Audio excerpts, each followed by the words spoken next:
The call came 4 days before I walked down the aisle.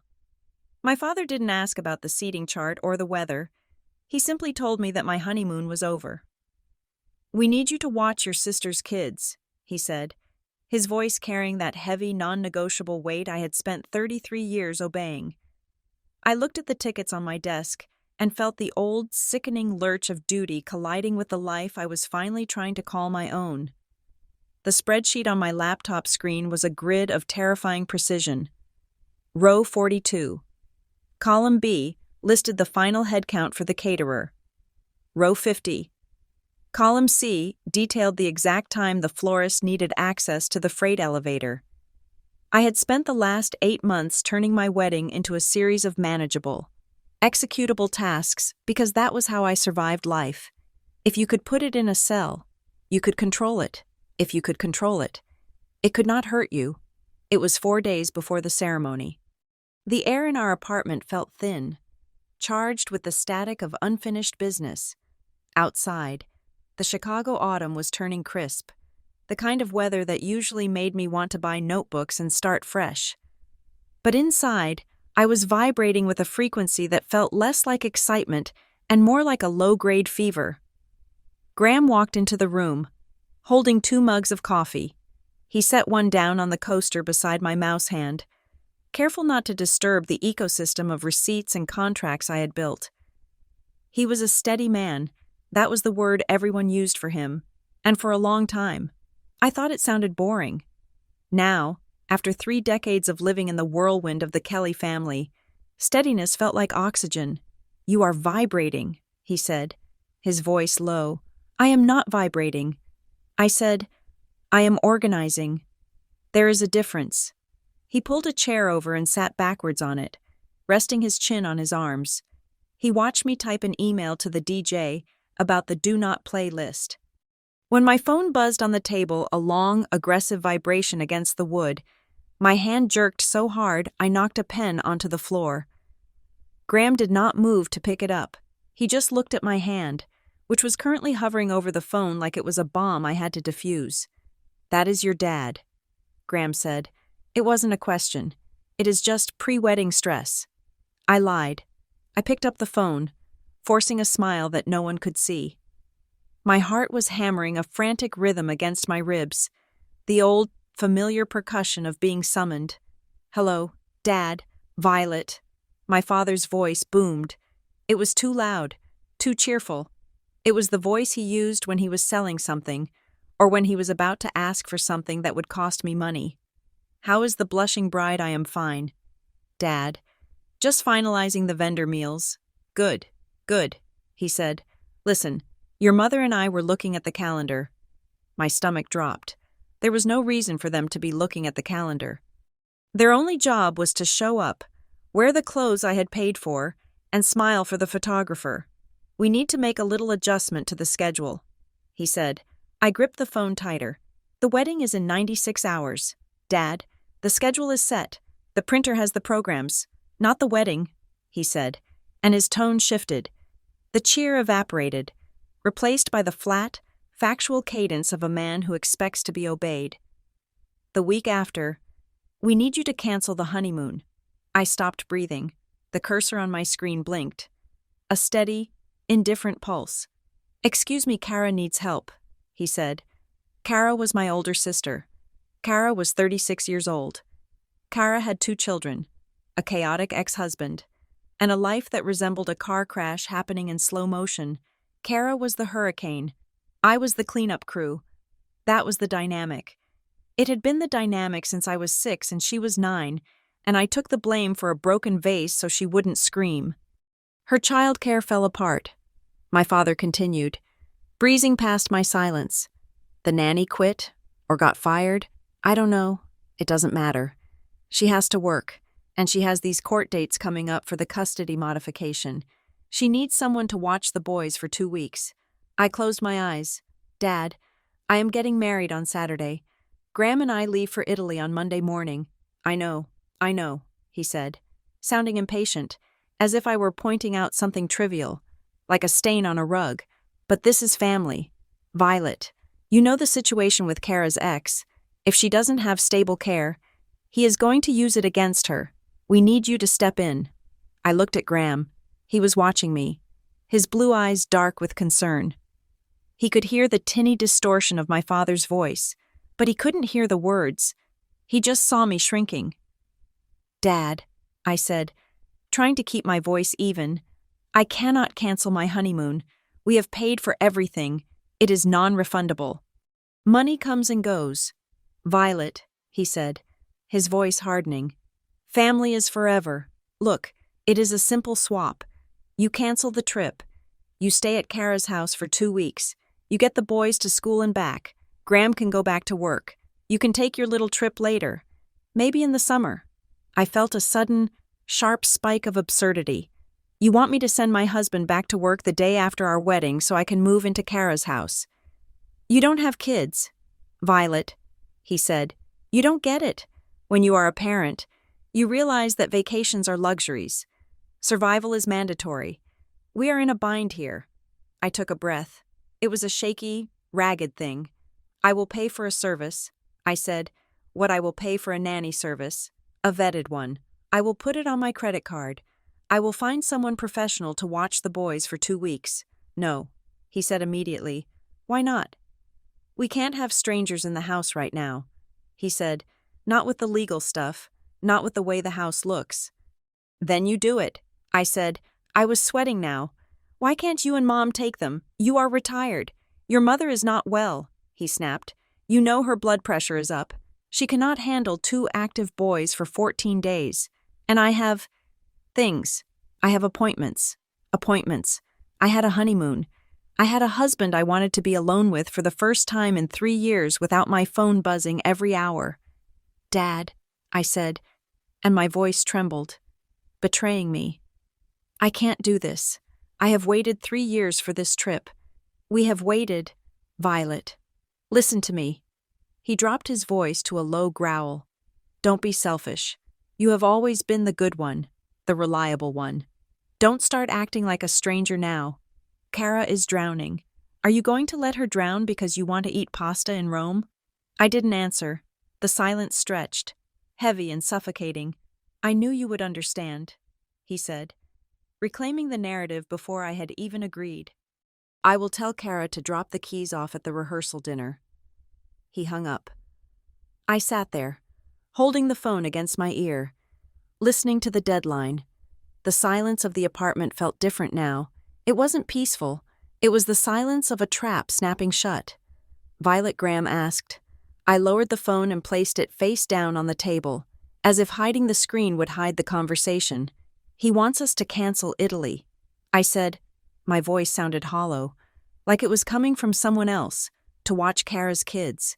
Graham didn't blink. He didn't shout. He just sat up straighter, his jaw tightening. "And what did you say?" I told him I couldn't. And he said I was being selfish. He said I didn't understand because I don't have children. Graham stood up and walked to the window. He looked out at the Chicago skyline, his shoulders set in a hard line. He loved my family because he loved me. But he did not like them. He saw things I tried to ignore.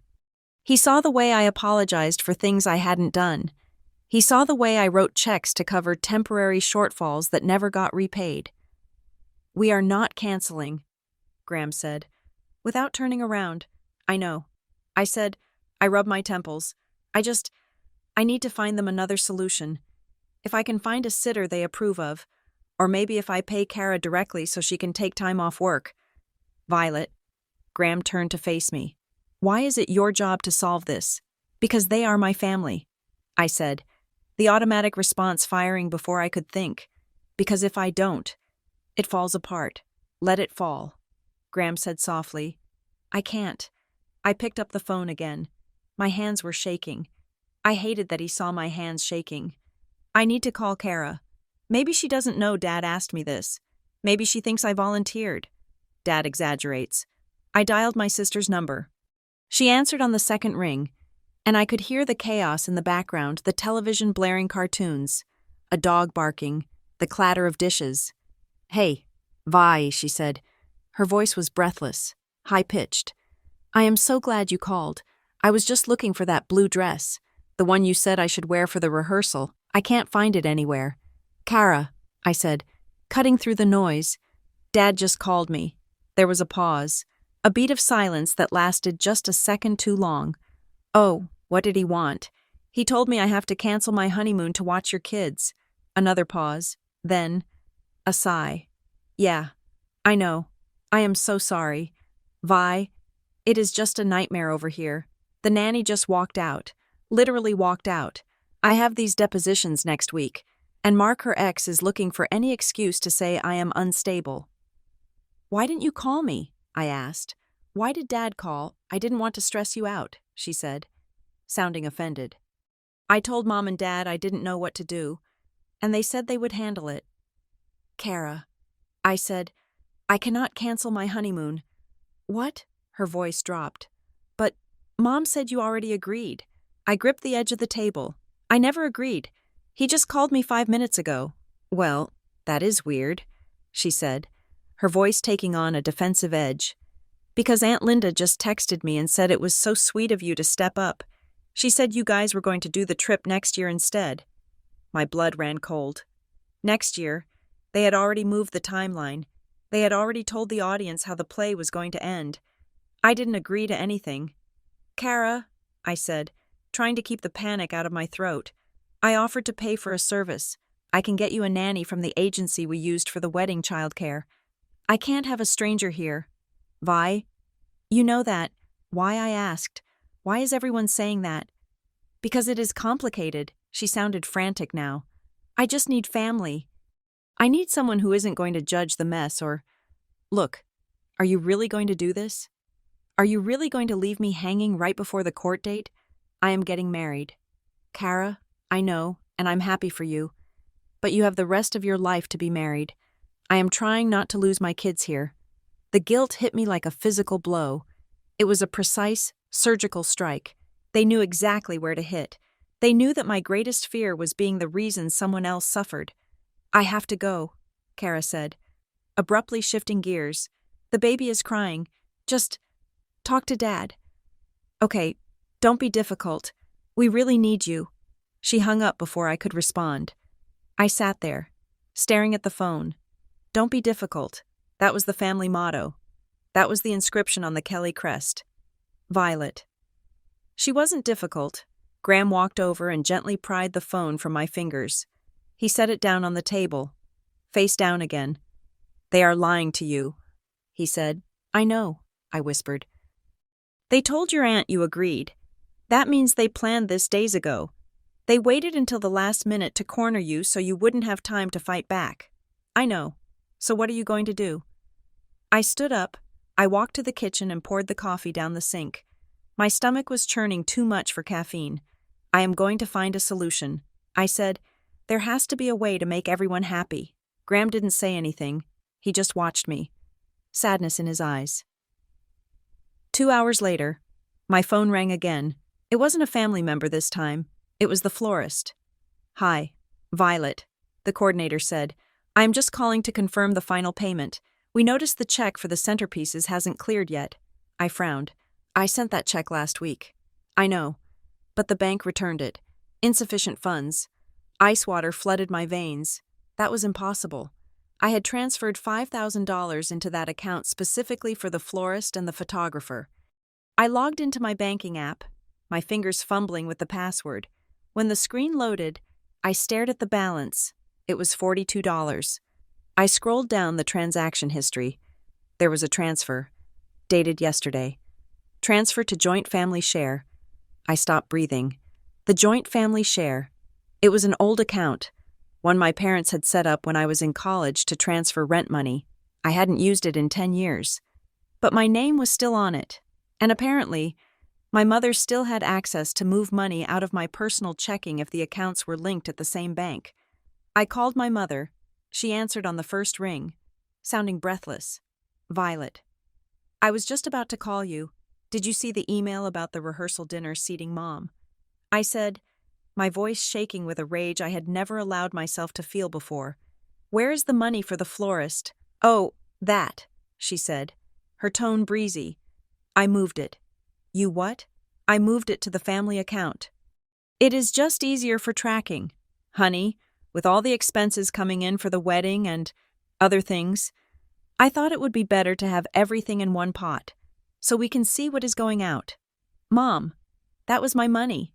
For the vendor. The check bounced. Don't be dramatic. Violet, I will write them a check from the family account tomorrow. It is all the same money in the end. It is not the same money I snapped. That is my savings. Why would you touch my account without asking me? There was a silence on the other end. A cold, heavy silence. I didn't realize I needed permission to help you manage your finances, she said, her voice dipping into that icy register that meant I had crossed a line. You seem so overwhelmed lately.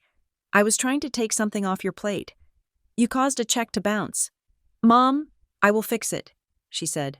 Good Lord. Violet, you are acting so paranoid. Is this about the honeymoon? It is about boundaries, I said. Boundaries, she repeated, testing the word like it was sour milk. Is that a word Graham taught you? You never used to talk like this. You never used to keep score with your own mother. I'm not keeping score. I just want to pay my own vendors. Fine, she said. I will transfer it back. But honestly, Violet, you are acting like a stranger. We are all pitching in to make this day perfect for you, and you are treating us like thieves. She hung up. I put the phone down and put my head in my hands. I felt dirty. I felt crazy. That was the magic trick they performed. They did something objectively violating. And by the end of the conversation, I was the one apologizing. Graham was in the doorway. He had heard enough. He walked over, picked up my laptop, and closed it. No, he said. I looked up. No what? No to the money. No to the childcare. No to canceling the honeymoon. Graham, I have to fix the florist. I will pay the florist from my account, he said. You are going to call the bank and remove your mother's access today, right now, and then we are going to send a text to your father, your mother, and your sister. He sat down next to me and took my hand. His grip was warm and solid. We are going to tell them that we are going to Italy, that we are not watching the kids, that we love them, but this is not happening. I nodded. I knew he was right. I knew, logically, that this was the only healthy choice. Okay, I said. Okay, I will do it. Good. I picked up my phone to draft the text. My thumbs hovered over the screen. I typed Mom, Dad, Kara, I love you all. I paused. I understand things are hard right now. I deleted hard. I typed complicated. Graham and I have discussed it. And we cannot cancel our trip. I looked at the sentence. It looked too harsh. It looked like a slap in the face. I added, however, I am willing to pay for 2 weeks of the nanny brigade service, and I can ask Aunt Linda if she can cover the weekends. I stopped. Graham was watching me. He didn't see the screen, but he knew. You are bargaining, he said. I am just trying to soften the blow.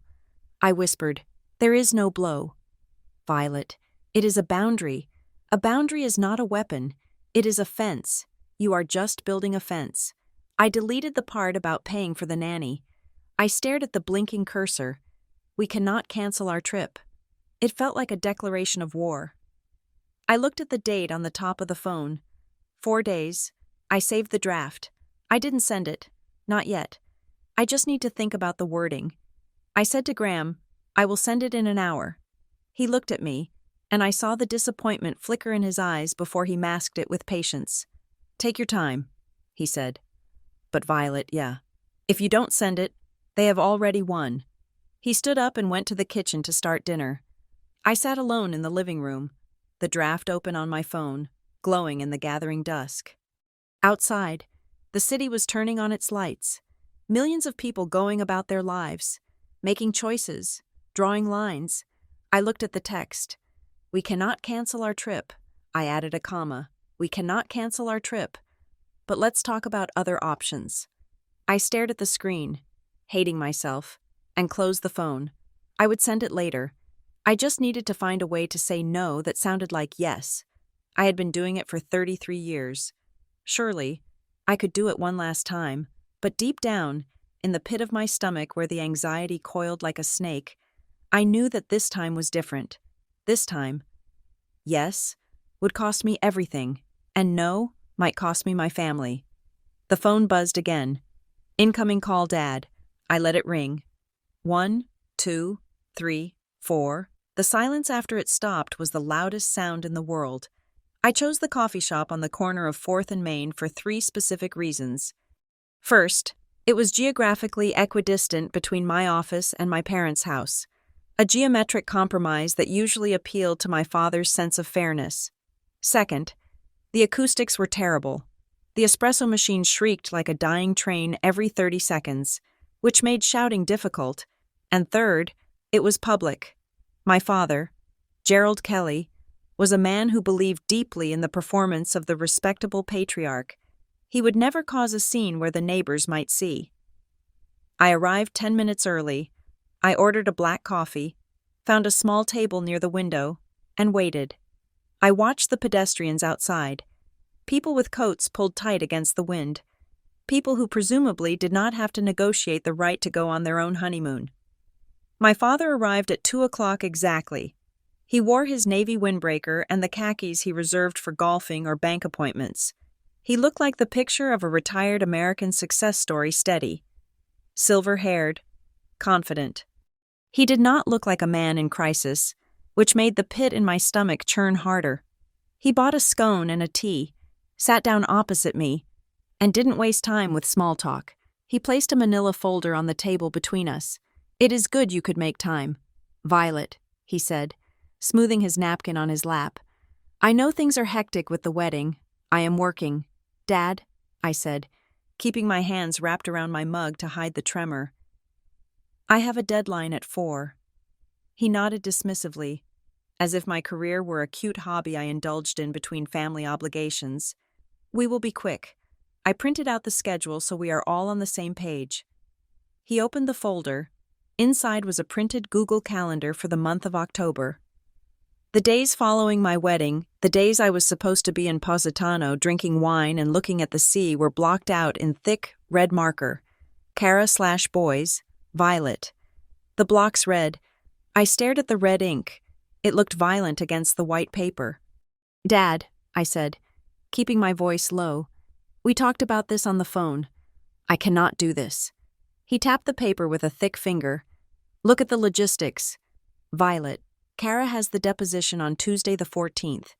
Then she has to meet with the social worker on Thursday. She cannot be dragging Leo and Sam into those meetings. It looks unstable. You know how her ex is, if he smells blood. He will petition for full custody, then hire a nanny." I said, "I told you. I will pay for it. We discussed that." He said, his tone tightening, "It is not an option." "Why?" I asked. I leaned forward. "Why is it not an option? I'm offering you $3,000 to solve a problem that isn't mine. Why would you turn that down?" He looked around the cafe, checking the perimeter for eavesdroppers. He lowered his voice. "Because we can't have strangers in the house." "Violet, not right now." "What does that mean?" "It means the house is not presentable. Kara has been having a hard time. If a professional nanny walks in there, a mandated reporter, and sees the laundry, or the dishes, or whatever, they might document it. We cannot risk a paper trail." I felt a cold prickle on the back of my neck. "Is the house unsafe, Dad?" "No," he snapped. Too loud. A woman at the next table glanced over. He lowered his voice again, his face reddening. "No, it is just messy, cluttered. You know your sister. She gets overwhelmed. She needs family. She needs someone who understands the context." He looked at me then, and his expression shifted from commanded to conspiratorial. It was the look he gave me when I was 10 and helped him clean the garage. The look that said, "You and me, kid, we are the sane ones. You are the only dependable one." "Violet," he said. The words landed like a physical blow. For years, I had preened under that label. Dependable, responsible, the good one. It was the gold star I pinned to my chest to distinguish myself from Kara's chaos. But sitting there, looking at my honeymoon erased in red marker, I realized for the first time that dependable wasn't a compliment. It was a job description. It meant I was the path of least resistance. "You planned this weeks ago. Didn't you? I asked. He didn't flinch. We knew Kara's childcare fell through at the beginning of the month. The beginning of the month. That was 3 weeks ago. You knew for 3 weeks, I said, my voice rising. You knew while I was paying the final deposit on the hotel. You knew while I was buying travel insurance. And you waited until 4 days before the wedding to tell me we didn't want to stress you out, he said, as if he had done me a favor. We thought Kara might find a solution, but she didn't. So here we are. Here we are, I repeated. Dad, I am going to Italy. Violet, no. Listen to me. I am going to Italy. I am getting married on Saturday, and on Monday morning. Graham and I are getting on a plane. If Kara needs help, you and Mom need to step in, or you need to hire a cleaning crew to fix the house so a nanny can come in. But I am not canceling my life to fix hers. Not this time. My father's face went rigid. The benevolent patriarch mask slipped, revealing the anger underneath. You are acting very selfishly. He said, I am acting like an adult with her own family. We are your family, he hissed. Graham is he is new. We are blood. My phone rang on the table, buzzing loudly against the wood. It was Kara. Answer it, my father said. She is probably crying. I didn't want to answer it. I wanted to throw the phone into the street. But the conditioning ran deep, the reflex to soothe, to fix, to answer. I slid the green icon over. Hello, Violet. Kara's voice was a wet, ragged mess. She was sobbing so hard I could barely understand her. Violet, please, you have to help me. Kara, calm down, I said. I am with Dad. He told you she choked out. Violet, I don't know what to do. Mark's lawyer sent another letter. They are trying to say I am neglectful. If I don't have this covered, if I don't have a solid plan, they are going to take the boys. This was the ace in the hole. The threat of losing the children. It was the nuclear option they used every time I tried to draw a line. Kara, I said, trying to stay rational. I offered to pay for a nanny, a really good one. I can't, she wailed. I can't explain it, but I can't. You are the only one, Vi. The boys love you. They trust you. If you abandon us, I don't know what will happen. I closed my eyes. Abandon. That was the word. Not go on vacation. Abandon. I am not abandoning you. I said, I am getting married. You are choosing a trip over my children. She said. The sobbing stopped abruptly, replaced by a cold, sharp accusation. It was a tone I recognized, the tone of a drowning person trying to climb on top of the lifeguard. I looked at my father. He was watching me with folded arms, satisfied. He knew the pincer movement was working. I need to go. Kara, I said, we will figure something out, but I'm not canceling the honeymoon. I hung up before she could respond. My heart was hammering against my ribs like a trapped bird. My father reached out and tapped the red block on the calendar again. You say that now, he said calmly, but you will do the right thing. You always do. I stood up. My chair scraped loudly against the floor. I didn't touch my coffee. I have to get back to work. I said, take the calendar, he said. I left it on the table. I walked out of the cafe into the gray afternoon light, feeling like I had just gone 12 rounds in a boxing ring. I needed air. I needed Graham. I called him from the sidewalk. Hey, he answered immediately. How did it go? Terrible. I said.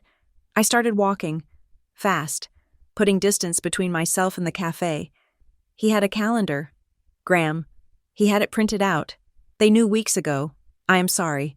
Violet. And Kara called. She said I was abandoning the boys. Graham was silent for a moment. Then he said, listen to me. I found something. My step faltered. What do you mean I got a notification on my phone about an hour ago? He said, from the Delta app, someone tried to access our itinerary. I stopped walking. A cold wind whipped around the corner, stinging my face. What? They tried to change the departure date, Graham said. They tried to push it back 2 weeks. Who? Well, the IP address was local, and they used the old password, the one you use for Netflix. My parents. A wave of nausea rolled over me. It wasn't just manipulation anymore. It was intrusion. Did they change it? I asked. My voice barely a whisper. No, Graham said.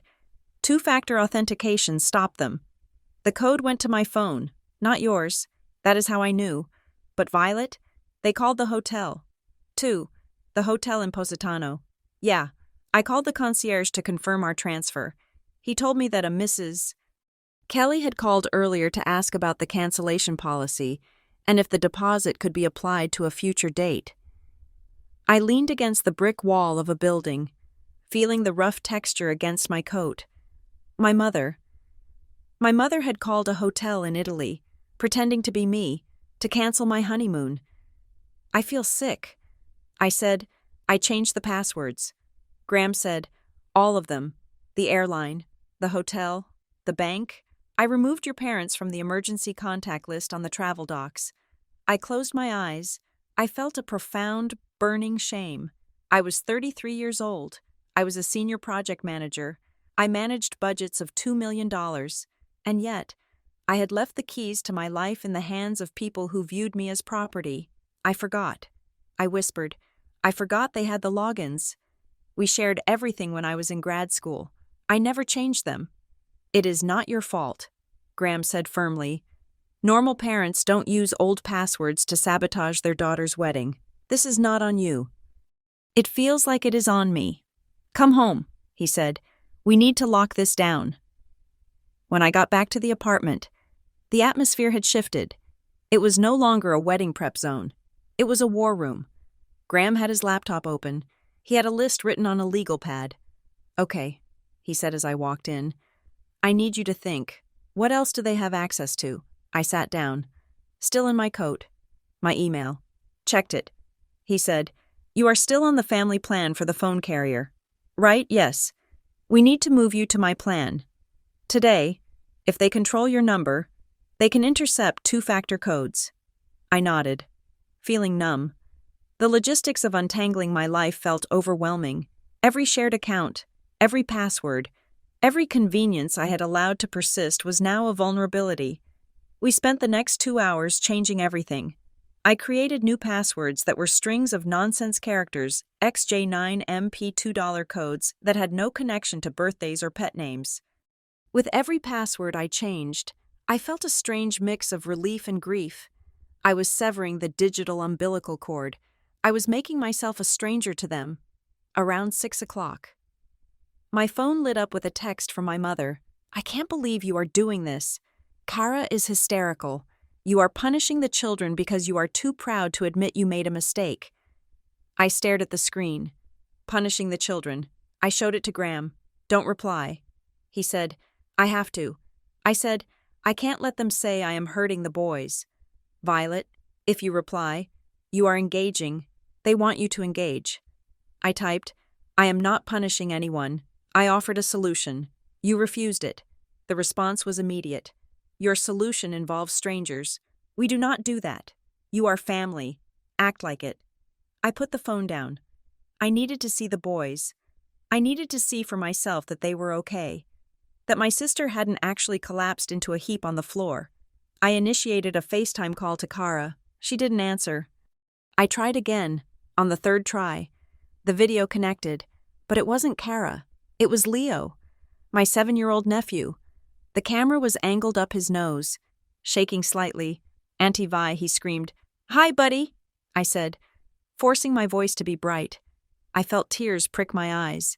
He looked so normal. He was wearing his dinosaur pajamas. Are you coming over? He asked. Grandpa said you were coming to stay with us. My stomach twisted.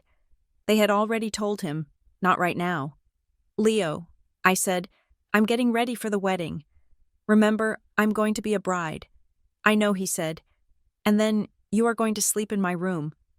I swallowed hard. Who told you that? Leo. Mommy did. He said, she said you are going to watch us while she does work. And then Grandpa said we are going on a surprise trip. I froze. A surprise trip? Yeah. Leo beamed. Grandpa said if you come watch us, they can go on a big trip. To the lake house. They promised the world tilted on its axis. The lake house, I asked. Grandpa and Grandma are going to the lake house. Yeah, for a long time, Leo said. He looked over his shoulder. Uh-oh, Mommy is coming. The screen went black. The call ended. I sat there, staring at the dark phone. They weren't sick. My mother wasn't too frail to watch the kids. They weren't overwhelmed with appointments. They wanted me to watch the kids so they could go to the lake house. They wanted me to cancel my honeymoon, forfeit $5,000, and jeopardize my marriage so they could go on vacation. Graham, I said. My voice was deadly calm. He looked up from the laptop. What? They are going to the lake. What Leo told me. They promised the kids a surprise trip to the lake house. That is why they can't watch the boys. They want to go away the week after the wedding. Graham's face went white. He didn't say anything for a long moment. He just looked at me. And I saw the realization dawn on him. This wasn't desperation. This was exploitation, pure and simple. They are lying to everyone. I said, they are telling Kara I agreed so she feels safe. They are telling me Kara is in crisis, so I feel guilty. And the whole time, they just want a free babysitter so they can go sit on a dock. It is about control. Graham said, it is not about the childcare. It is about proving they can make you do it. I stood up. I felt a cold rage settling in my chest, displacing the anxiety. It was a cleaner emotion, sharper. I went to my desk. I pulled out the file where I kept the wedding contracts. I found the receipt for the venue, the caterer, the photographer, and then I saw it. A sticky note attached to the catering invoice. Check received from G. Kelly, balance pending. My mother had insisted on mailing the check for the final catering payment. She said she wanted to include a card for the coordinator. I had written the check from my account, put it in an envelope, and given it to her. I logged into my bank account again. I searched for the check number. It hadn't cleared. I called the venue. It was 7 o'clock, but the coordinator, Sarah, was usually working late this week. Hello, Sarah answered. Sarah, it is Violet Kelly. I'm checking on the final payment. Check number 402. Oh, hi, Violet. Sarah sounded cheerful. Yes, we got the envelope. But, actually, there was a note inside asking us to hold the check until Friday. I asked, the day before the wedding. Yes. The note said you were moving funds around and asked us to wait. It was signed by your mother. I didn't write that note. Sarah. Oh, the line went quiet. Well, that is confusing. Also, while I have you, your mother emailed me about the brunch on Sunday. The post-wedding brunch.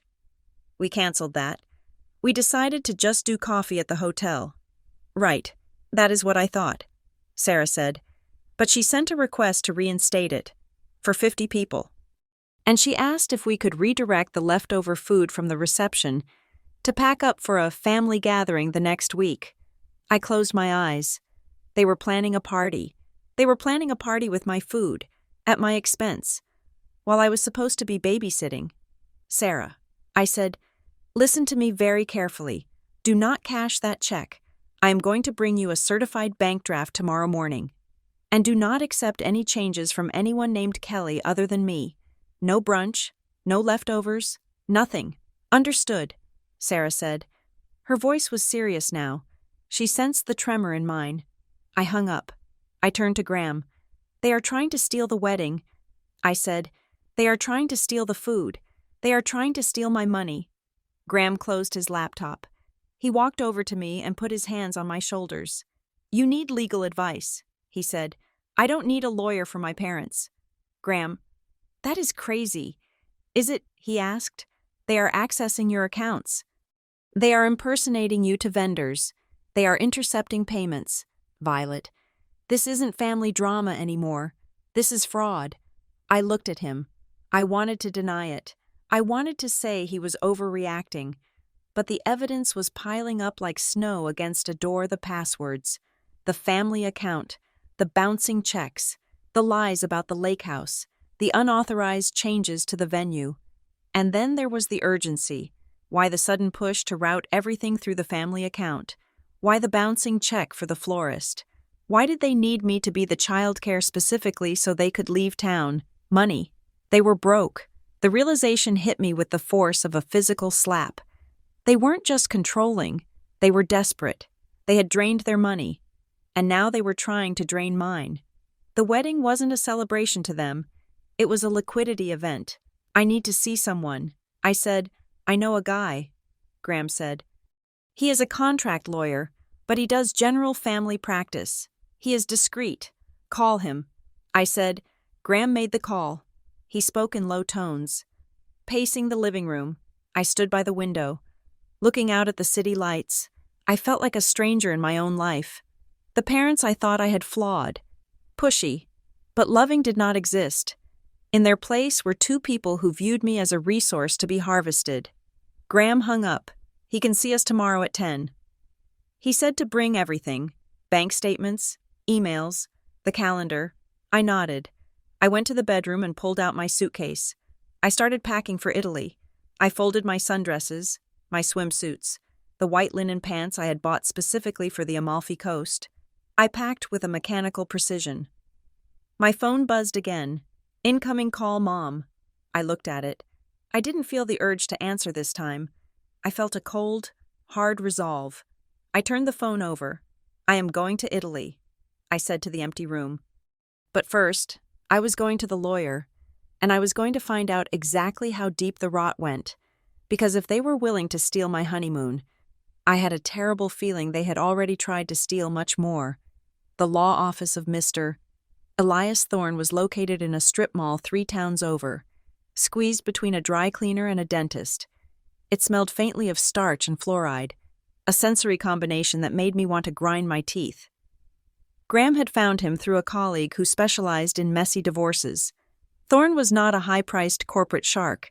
He was a man who spent his days untangling the chaotic knots of suburban families. He looked tired, his suit slightly rumpled, but his eyes were sharp as he reviewed the printed calendar my father had given me. He took off his glasses and rubbed the bridge of his nose. Let me get this straight, he said, his voice gravelly. Your father wants you to assume full physical custody of your 2 nephews for 14 days. During this time, the mother, your sister, will be present but indisposed. She will be working, I said, and attending legal meetings, and the grandparents. They are unavailable. Thorne leaned back in his chair. The leather creaked loudly in the small room. He tapped the red marker on the calendar. If you take the children for 2 weeks, Violet, you are not just babysitting, in the eyes of the law, depending on what papers are signed to authorize this. You could be entering into a temporary guardianship arrangement. I felt a chill ripple through me. I didn't sign anything. I said, not yet. Thorne said, but if you pick them up from school, you need authorization. If one of them breaks an arm on the playground and needs the emergency room, you need a medical power of attorney. If the school needs a permission slip for a field trip, you need to be a guardian of record. He opened a drawer and pulled out a blank form. This is a standard delegation of parental powers, he said. It is what military families use when they deploy. It shifts liability. If you sign something like this, and something goes wrong if the ex-husband claims you were negligent, or if there is a financial cost incurred for the children's care, you are on the hook. You become a party to the dispute. He looked at me over the rim of his glasses. And if your sister is currently in a custody battle, as you say, adding a third-party caregiver into the mix who is not a licensed professional, well, that is blood in the water for the opposing counsel. They can depose you. They can subpoena your texts. They can ask why the mother was unfit to care for her own children for 2 weeks. I looked at Graham. He was sitting next to me, his hand resting on my knee. His knuckles were white. So, by helping, I could actually hurt her case, I asked. Thorne nodded. Or you could become the target of it. If the ex-husband is litigious, he could sue you for interference. Or, if there are financial documents attached to this arrangement, say, an agreement that you cover costs during your stay, you could be liable for those debts. He paused, then asked the question that made my stomach turn over. Have your parents asked you to sign anything? No, I said quickly. Then I hesitated. Not yet. You need to find out if documents exist, Thorne said, because if they have already drafted them, if they have already listed you as a guardian of record on school forms or medical files, in anticipation of this swap that is fraud, and you need to know about it before you get married on Saturday." We left the office in silence. The sky outside was a bruised purple, heavy with rain that refused to fall. I felt a strange sense of vertigo, as if the ground beneath me was shifting. "I need to go to the house." I said to Graham as we got into the car, "You are not going to agree to anything." Graham said, "No, I need to get the photos." It was a flimsy excuse, but it was a valid one. I had promised the wedding planner I would bring a box of childhood photos for the memory table at the reception. It was the perfect Trojan horse. I could walk in, look for the photos, and look for the truth. "I will come with you," Graham said. "No," I said, "if you come, they will be on guard. They will perform. I need to go alone. I need to be the dutiful daughter one last time." Graham didn't like it, but he understood. "Keep your phone on," he said, "and don't sign anything, not even a birthday card." I drove to my parents' house with a sense of dread that usually accompanied trips to the dentist, not visits to the home where I grew up. The house was a 2-story colonial on a street lined with dying oak trees.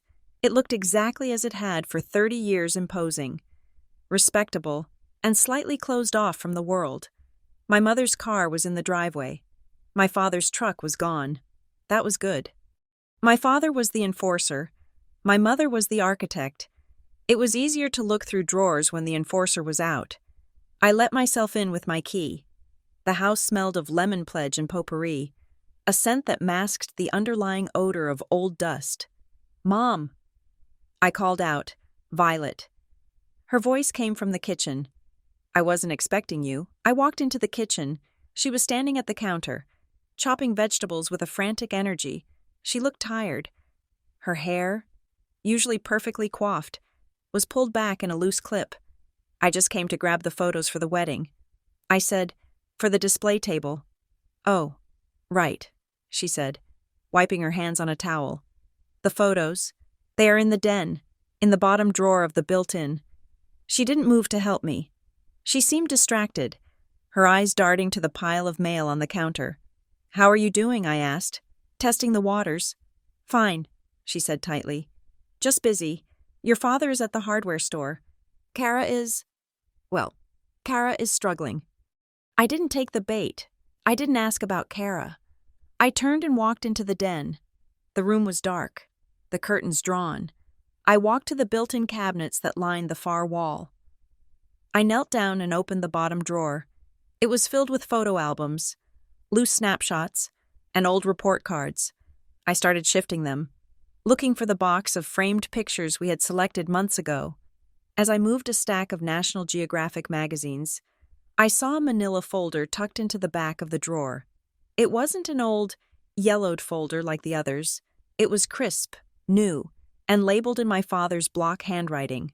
Violet, legal/financial/October. My heart hammered against my ribs. I looked toward the door. I could hear the rhythmic chop, chop, chop of the knife in the kitchen. I pulled the folder out. I opened it. The first page was a printed email from a law firm, not Thorne's, but a local general practice. The subject line read, "Temporary Guardianship Authorization, Kelly." I scanned the document. It was exactly what Thorne had warned me about. It was a legal affidavit granting Violet Marie Kelly full decision-making power for Leo James Miller and Samuel Thomas Miller for the period of October 12th through October 26th. But it wasn't just medical. The guardian agrees to assume financial responsibility for all necessary expenses incurred during the custodial period, including but not limited to food, transport, and educational fees. I flipped the page. There was a second document. Guarantor Agreement. St. Jude's Academy. It was a tuition deferment form for my nephew's private school. It listed the outstanding balance, $4,200, and had a line for a guarantor's signature. My name was typed under the line. And then, the third document, it was a handwritten sheet of lined paper. At the top, in my mother's looping script, it said, "Cost Coverage Plan." Below it was a list 1. Groceries. 2 weeks. $600. Violet card. 2. Gas/transport. $200. Violet, 3. Emergency fund, $1,000, transfer from V. 4.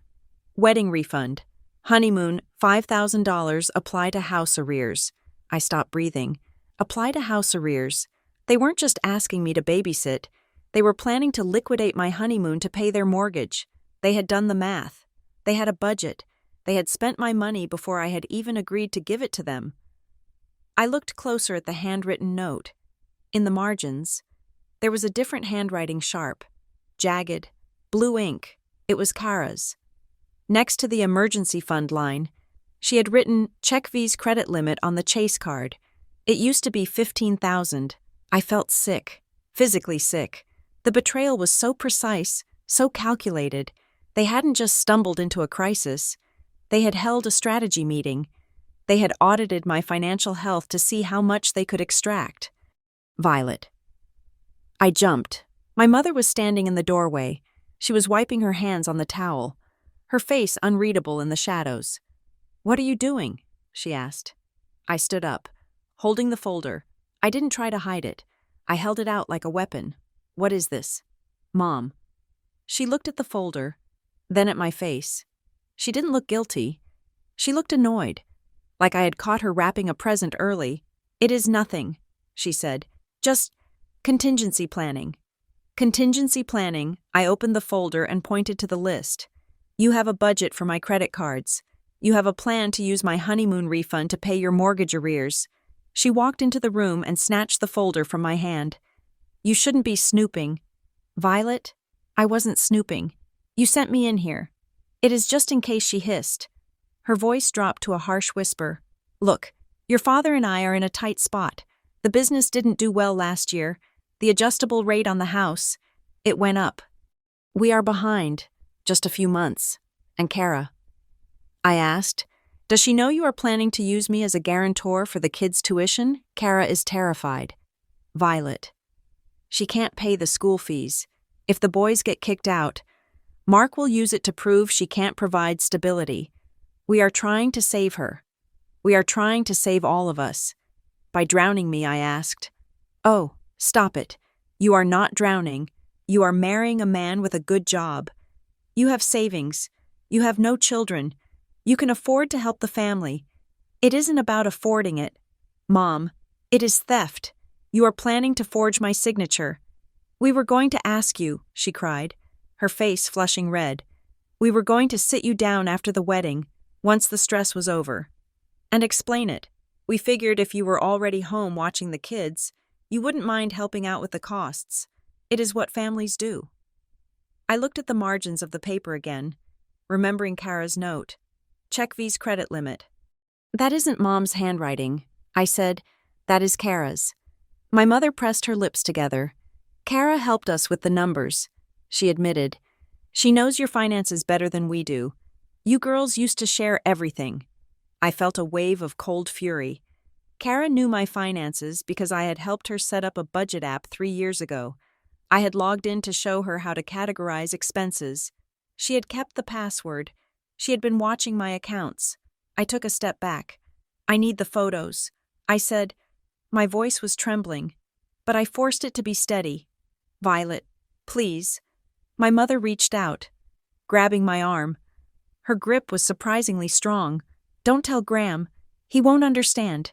He counts every penny. He isn't like us." "No," I said. "He isn't." I pulled my arm away. I grabbed the box of photos from the drawer, not even checking what was inside. I just needed to get out. I walked to the door. "Violet," my mother called after me. "If you don't help us, we could lose the house." "Do you want that on your conscience on your wedding day?" I opened the front door and walked out. I didn't look back. I got into my car and locked the doors. I sat there for a moment, shaking. I looked at the house they were losing, the house they were willing to cannibalize my future to keep. I picked up my phone. I needed to talk to Kara. I needed to hear her say it. I drove to her apartment. It was 10 minutes away, in a complex that had seen better days. I didn't call first. I wanted the element of surprise. I knocked on the door. I could hear the TV inside. "Who is it?" Kara's voice. "It's Violet," I said. Open the door." There was a long pause. Then the deadbolt slid back. Kara opened the door a crack. She looked disheveled, wearing sweatpants and a stained t-shirt. "Vi," she said, "what are you doing here? Mom said you were at the house." I pushed the door open gently but firmly. "I need to talk to you. Alone." "Where are the boys?" "They are with Mark for the afternoon," she said. "They come back at 5. "Good." I walked into her living room. It was cluttered with toys, laundry, and boxes, moving boxes. I pointed to the boxes. "Going somewhere?" I asked. Kara looked nervous. She crossed her arms over her chest. I am just decluttering. Cut the crap." "Kara," I said. I saw the folder. I saw the notes about my credit limit. I saw the plan. Her face went pale. "Mom showed you I found it." She sank onto the sofa, pulling her legs up under her. She looked small and defeated. I realized then that she wasn't the mastermind. She was just another desperate person in a system built on desperation. But she was also an accomplice. "Why, Kara," I asked, "why did you write that note about my credit card?" "Because I have to get out of here," she whispered. She looked up at me, and her eyes were filled with tears. "Mark is petitioning for a geographic restriction," she said. "He wants to keep me in the county, but I have a job offer. Vi, in Phoenix, my friend from college. She can get me a job in medical billing. It pays $10 an hour more than I make now. So you are moving to Arizona, I want to. But I can't leave unless I can prove to the judge that I have a rock-solid support system and financial stability. If I move, I need money for the deposit. I need to pay off the school arrears so they release the transcripts. And where do I fit in, my lawyer?" She said if I have a family member who steps in as a primary caregiver during the transition, someone with a clean record, good income, no baggage, it looks good. It looks like stability optics. "Stability optics," I repeated. The phrase tasted like ash.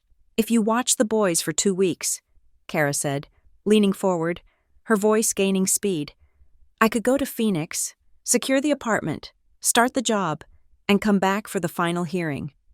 And I could tell the judge, 'Look, my sister supports this.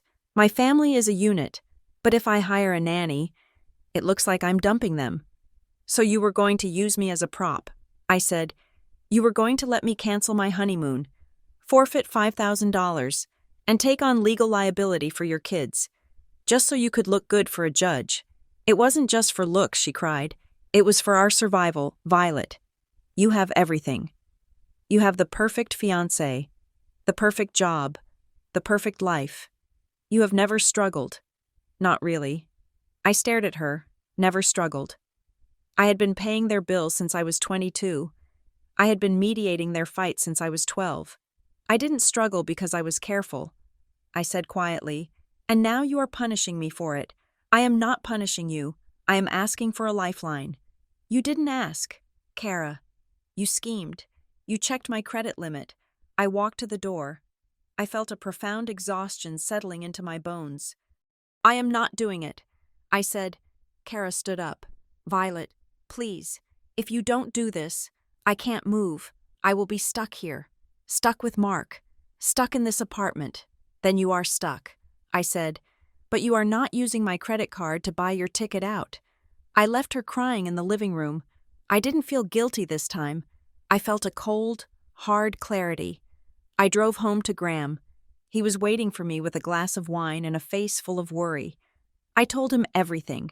I told him about the guardianship papers, the tuition debt, the house arrears, and Kara's plan to move to Phoenix. He listened without interrupting. When I finished, he set his glass down on the table with a deliberate clink. "They are drowning," he said. "And they are trying to use you as the raft. Yes, but a raft isn't enough. Violet, they need a yacht, and even if you gave them everything the honeymoon money, your savings, your credit, it wouldn't be enough. They would burn through it in 6 months. I know. So we have to offer a clean break," he said. He pulled out his laptop. "Here is the plan," he said. "We will make one final offer, a generous one, but one that protects us." He typed as he spoke. "Dear Mom, Dad, and Kara, We have reviewed the situation. We understand the financial and legal pressures you are facing. However, Violet cannot and will not serve as a legal guardian or physical caregiver for the boys. Here is what we are willing to do. 1.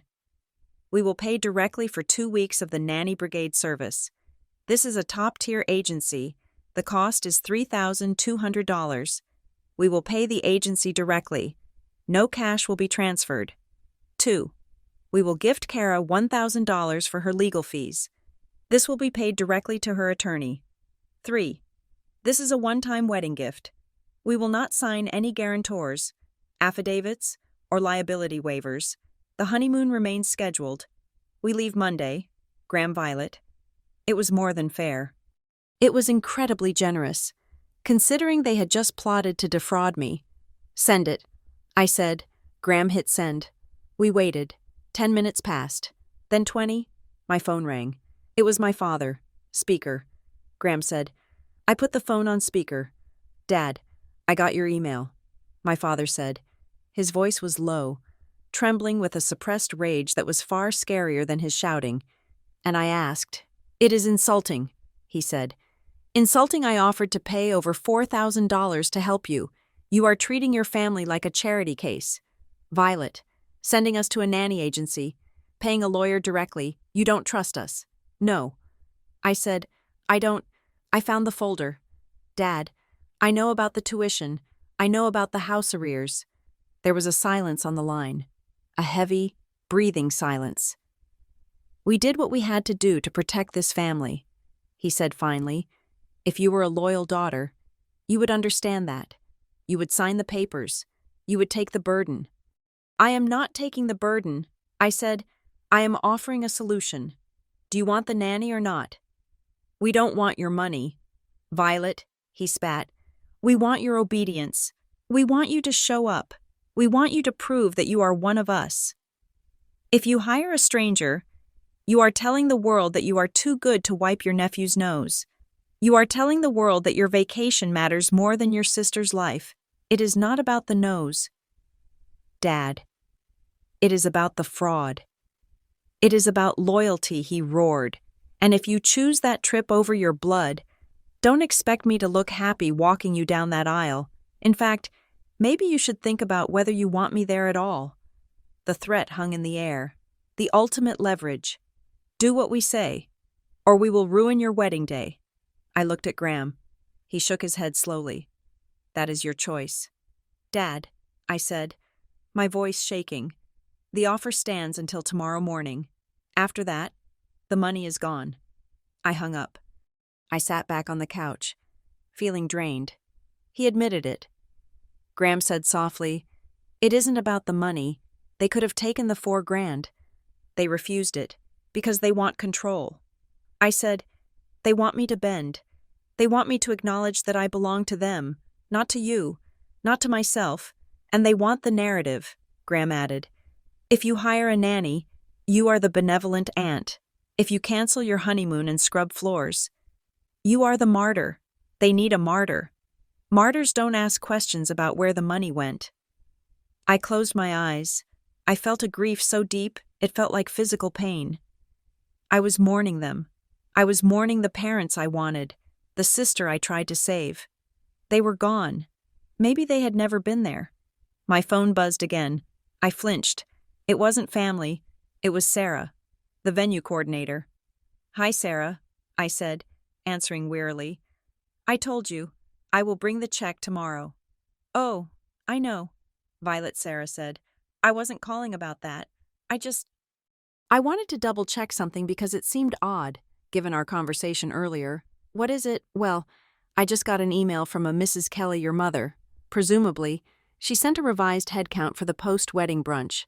I rubbed my temples. Sarah, I told you, there is no brunch. I know, but this email, she attached a spreadsheet. She is asking us to take all the unserved food from the reception, the appetizers, the extra entrees, the cake and box it up, and she wants us to deliver it to your parents' address on Sunday morning. I frowned. Why the email says, for the family gathering to celebrate the newlyweds' departure. But then she adds a note.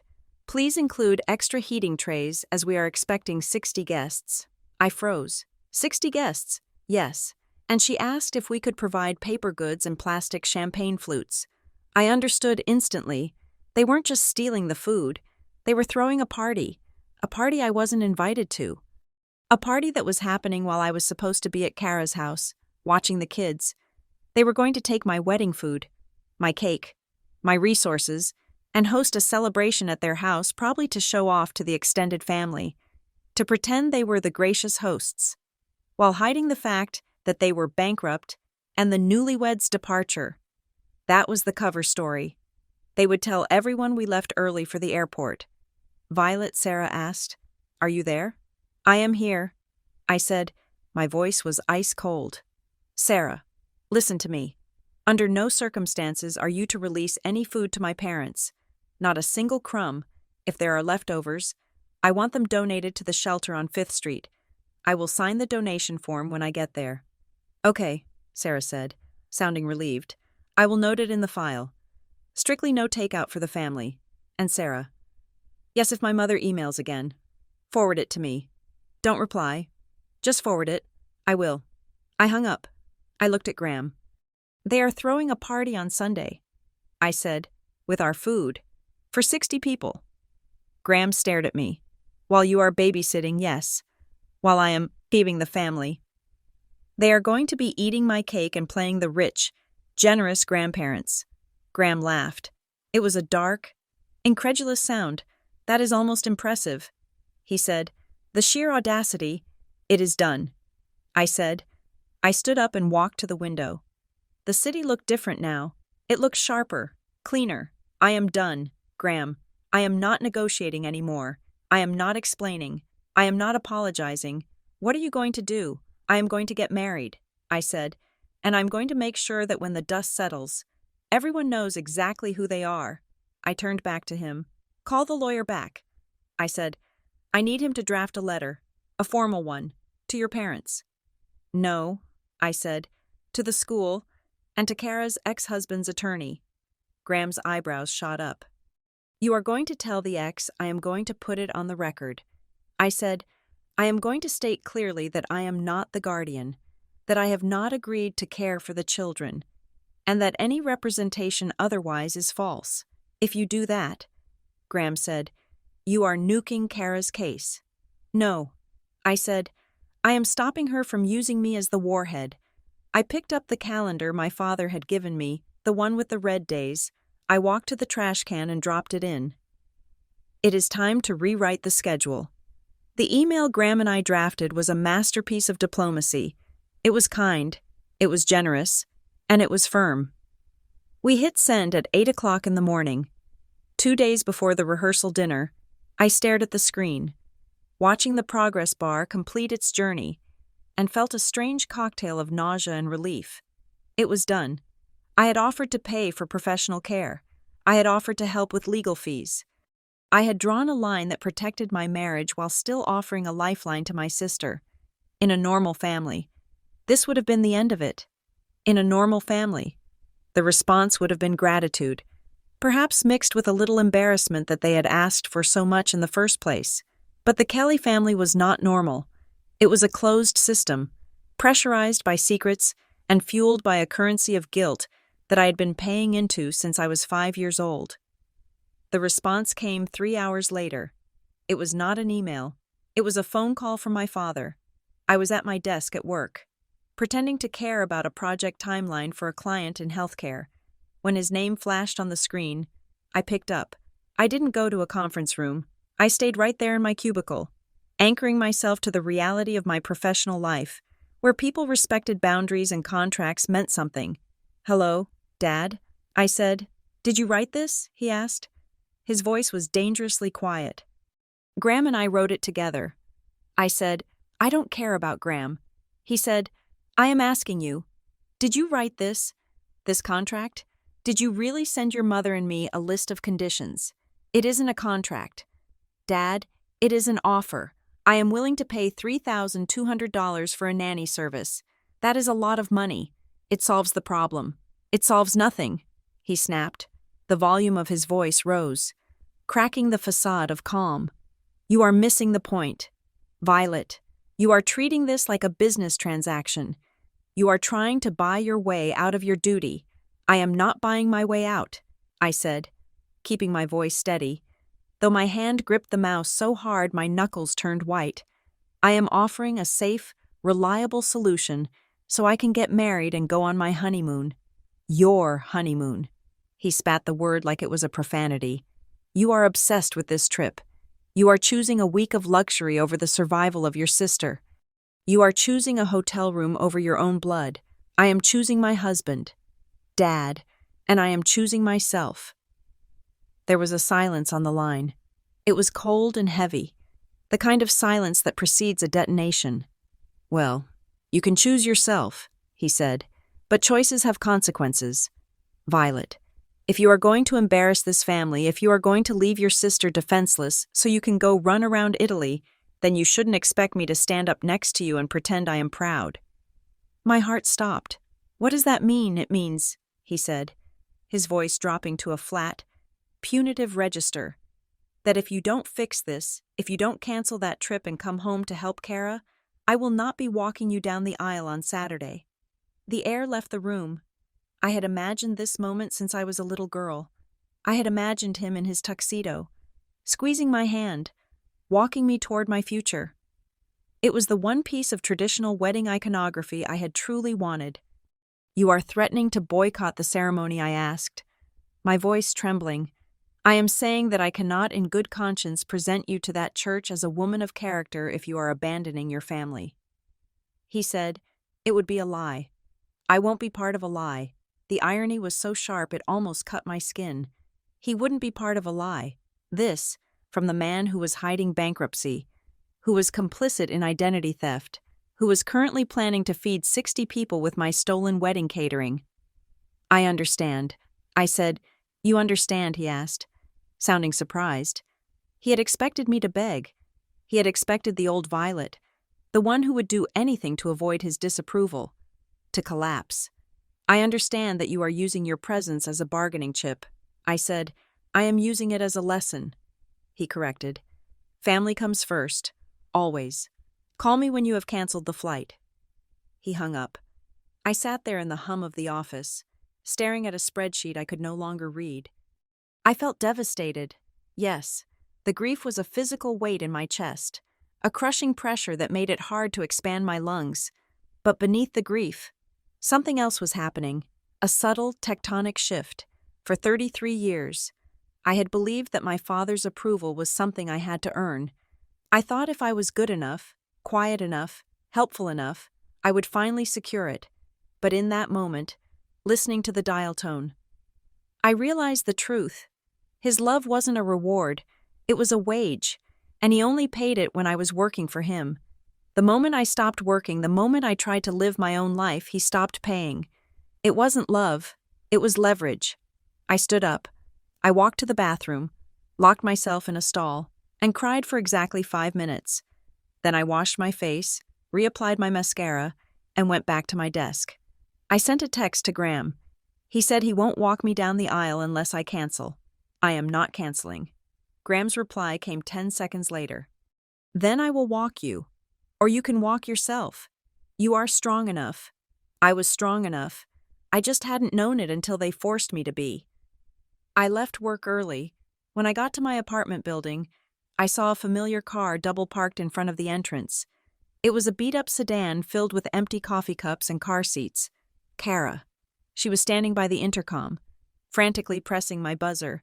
She wore oversized sunglasses and a trench coat that looked like she had pulled it out of a hamper. I walked up behind her. You can stop buzzing, I said. I am here. She spun around. Violet. Thank God. I need to talk to you. You are not answering my texts. I unlocked the door and walked into the lobby. She followed me, close on my heels. Her energy jagged and frantic. I sent you an email. Kara, I said, pressing the button for the elevator. Graham and I offered to pay for the nanny brigade. It is a full-service agency. They can handle everything. I can't use a nanny. She hissed, looking around to see if the doorman was listening. I told you Mark's lawyer will eat me alive. That is a lie. Kara, I said. I stepped into the elevator. She followed. I spoke to a lawyer. Hiring professional. High-quality childcare does not make you look unfit. It makes you look responsible. What makes you look unstable is having no plan and relying on your sister to cancel her own wedding trip. It is not about the lawyer, she shouted. The elevator doors closed, sealing us in the small metal box. It is about the narrative if you are there. It shows family unity. It shows I have a village. If I hire a stranger, it looks like I am alone. You are not alone. I said, you have mom and dad. Mom and dad are useless, she screamed. The truth finally cracked through. They are useless. Vi, she continued, her voice breaking. Mom is popping pills for her anxiety and Dad is obsessed with hiding how broke they are. They can't help me with the boys. They can barely take care of themselves. You are the only normal one. You are the only one who functions in the real world. I looked at her.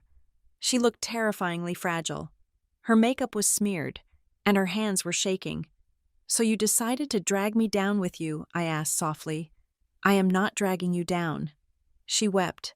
I am just asking you to hold me up for 2 weeks. Just 2 weeks. Is that so much to ask? Graham is turning you against us. He is making you selfish. Don't bring Graham into this. I said. The elevator dinged at my floor. He is, she said, following me down the hall. Before him. You would have done it. You would have helped. Now you are sending legal emails and talking about boundaries. He is changing you. He is not changing me, I said, unlocking my apartment door. He is protecting me. From you. I opened the door. Graham was standing in the hallway. Arms crossed. He had heard us coming. Hello, Kara, he said.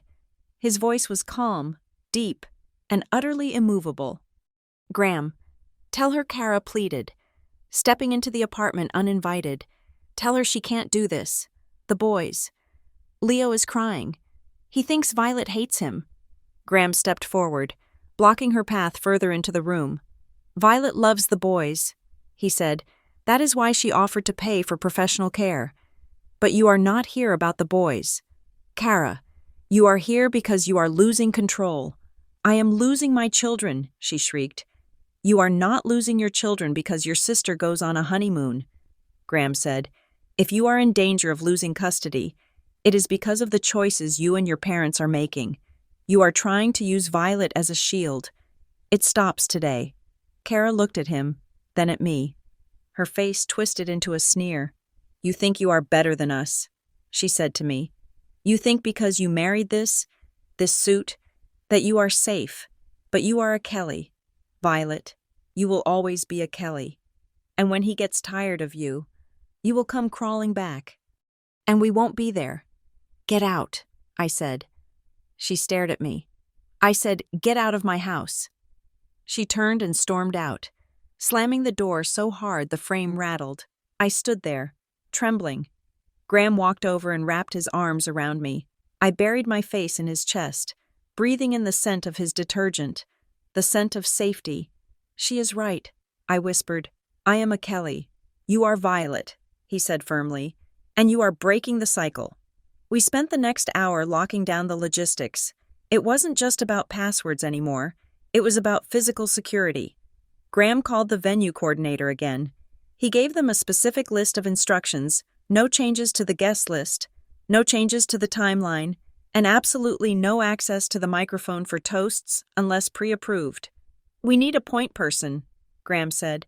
Someone who isn't family, someone who can intercept your dad if he tries to make a scene. I thought about it. My maid of honor, Sarah, was great, but she was terrified of conflict. I needed a bouncer in a silk dress. Julie, I said. Julie was a friend from college. She was a corporate litigator who took kickboxing classes for fun. She had zero patience for nonsense and had never liked my father. I called Julie. I explained the situation briefly, the ultimatum, the threats, the potential for a scene. Say no more, Julie said. Her voice was bright and sharp. I will be your shadow. If your dad steps 1 inch out of line, I will handle it. He won't even get close enough to ruin your mascara. I felt a wave of gratitude so strong it made me dizzy. This was what support looked like. It didn't ask for payment. It just showed up. But the assault wasn't over. It just moved to a new front. Around 6 o'clock, my phone started buzzing with text messages, not from my immediate family, but from the extended network aunts, cousins, second cousins. My parents had unleashed the flying monkeys. Aunt Linda Violet. I heard about the situation with Kara. I am surprised. I thought family came first for you. Cousin Mike Havi. Heard you are leaving Kara high and dry for a vacation. Pretty cold. Uncle Bob. Your father is devastated. He says you are refusing to help with the grandkids. You know how hard they have worked for you. They had spun the narrative. They had told everyone that I had agreed to help and then backed out at the last minute out of selfishness. They hadn't mentioned the fraud, the identity theft, or the fact that I had offered to pay thousands of dollars for a nanny. I started to type a reply to Aunt Linda, explaining the truth. I didn't agree. They tried to steal my money. Graham stopped me. Don't, he said. If you explain, you are debating. You don't debate with a mob. So I just let them think I am a monster, I asked. Let them think what they want, he said. The people who matter know the truth. I put the phone down. It was agonizing. My reputation, my carefully cultivated image as the good one, was being dismantled in family group chats across the state. But I realized that the image had been a cage. If being the good one meant letting them abuse me, I would rather be the villain. At 7:30, my mother called. I debated not answering, but I needed to know if they were actually going to boycott the wedding. I needed to know if I had to rearrange the procession. I answered, "Hello, Mom, Violet," she said. Her voice was different from my father's and Kara's. It wasn't angry, it was wheedling, soft, playing the victim. "Your father is beside himself," she said. "He is sitting in his chair in the dark. He says he failed as a father. He didn't fail because I am going on a honeymoon." "Mom," I said, "he is failing because he is blackmailing me. We are just trying to find a solution." She said, "Listen, I have an idea." I waited. "Cancel the trip," she said. "Just cancel it. Stay with the boys. And I promise, I swear on my mother's grave, that Dad and I will repay you for the lost money. We will pay you back the $5,000. We just need a few months to liquidate some assets." I almost laughed. Liquidate assets. They had no assets. They were in arrears on the house. They were stealing my catering to feed their guests. "Mom," I said, "you can't pay me back." "Yes, we can. We have the bonds from Grandma. We have the equity in the cabin." "There is no equity in the cabin." "Mom," I said, "I saw the tax lien notice on the counter last Christmas. You haven't paid taxes on that land in 3 years. She went silent. The air crackled with the static of her caught lie. "And I know about the house." I continued, "I know you are behind.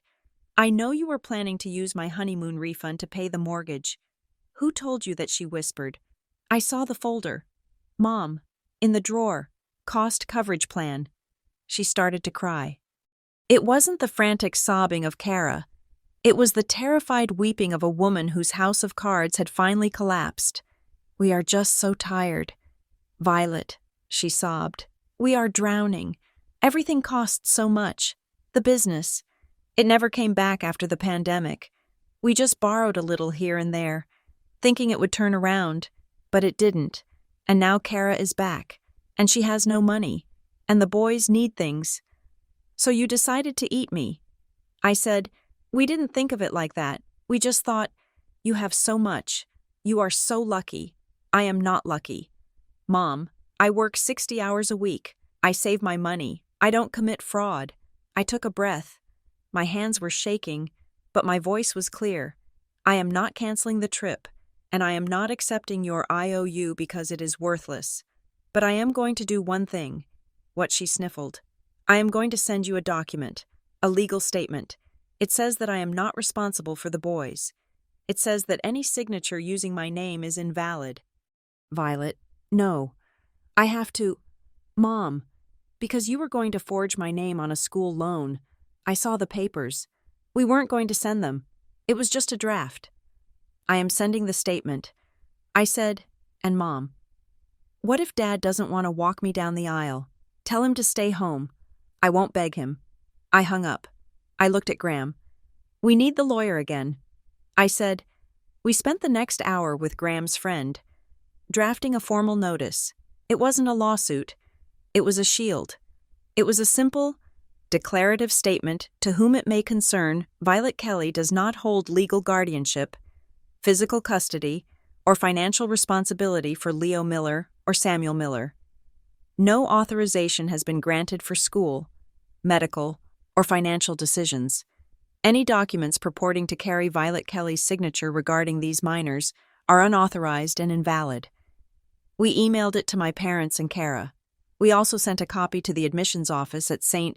Jude's Academy, just to be safe. It felt like I was firing a cannon at my own childhood home, but I knew the house was already burning. I was just cutting the fire line so it wouldn't burn mine down too. Before I went to sleep, I thought about the boys, Leo and Sam. They were the only innocent people in this wreckage. I couldn't leave them thinking I had abandoned them. I called the house landline. I knew my parents would be screening calls, so I left a voicemail. Hi, Leo. Hi, Sam. It is Auntie Vi. I just wanted to call and say I love you guys so much. I'm so excited for my wedding, and I can't wait to see you there in your little suits. I know there is a lot of confusing grown-up stuff happening right now, but I want you to know that I am not going away because of you. I am going on a special trip with Uncle Graham because we are getting married. When I come back, I will bring you both a present from Italy, maybe some cool coins or a toy car. I love you to the moon. I hoped they would hear it. I hoped my mother wouldn't delete it. I lay in bed that night, staring at the ceiling. The wedding was in 36 hours. My father wasn't speaking to me. My sister hated me. My extended family thought I was a monster. My mother was bankrupt and weeping. Graham reached out and took my hand in the dark. Are you okay? He asked. I thought about it. Was I okay? My heart hurt. My head throbbed. I felt a profound sense of loss for the family I wished I had. But for the first time in my life, I wasn't afraid of them. I wasn't wondering how to fix their mess. I wasn't calculating how much of myself I could afford to sell to buy their peace. I am okay, I said, and I meant it. I closed my eyes. I was going to get married. I was going to Italy, and I was going to walk down that aisle. Even if I had to walk it alone. The silence in the apartment was deep and peaceful. It was the silence of a fortress that had finally pulled up the drawbridge. Outside, the wind howled, but inside, we were safe. Tomorrow was the rehearsal, and I knew, with a grim certainty, that they had one last move to play. They wouldn't let me go without a final scene, but I was ready. I had my armor, I had my truth, and for the first time, that was enough. The week of the wedding did not arrive with the joyous, chaotic fanfare I had seen in movies. It arrived like a low-pressure system, heavy and gray, pressing down on my chest until it was difficult to draw a full breath. My father had gone silent. It was a tactical silence. I knew this because he had used it on me when I was 16 and caught with a beer at a party. He had looked through me for 3 weeks, answering my questions with monosyllables, until I was so desperate for his acknowledgement that I scrubbed the garage floor with a toothbrush just to make him look at me. Now, 3 days before I was to become a wife, he was doing it again. He didn't answer my texts about the rehearsal timing. He didn't return Graham's calls about the transportation logistics. He was simply gone. A void in the center of the event that was supposed to celebrate our family. My mother, conversely, was everywhere. She was a pendulum swinging violently between weepy martyrdom and icy rage. 1 hour. She would leave a voicemail sobbing about how she had failed as a mother because her daughters were at war. The next, she would send a text accusing me of being cold-hearted and forgetting where I came from, and Kara Kara was the Greek chorus of doom. She didn't scream anymore. She just dropped vague, terrifying hints. I hope you are happy. Vi. Mark's lawyer is asking questions I can't answer. If we lose the boys, just remember you had a choice. Something awful is going to happen. I can feel it. I sat in my apartment on Wednesday night, staring at a seating chart that felt increasingly like a battlefield map. Graham was in the kitchen, packing our carry-on bags for Italy. The sound of the zipper closing on his suitcase was the most beautiful sound I had ever heard. "We need to talk about the money," I said. Graham looked up. "Which money?" "The money they tried to steal. Or the money they want you to pay, the money they are hiding." I said, it had been bothering me for days. Why had they refused my offer to pay for the nanny brigade? It made no sense, if the goal was to ensure Kara's kids were cared for. A $3,000 professional service was objectively better than a reluctant, resentful aunt. My father's excuse about strangers in the house was flimsy. My mother's excuse about family unity was a lie. There was a variable missing. I opened my laptop.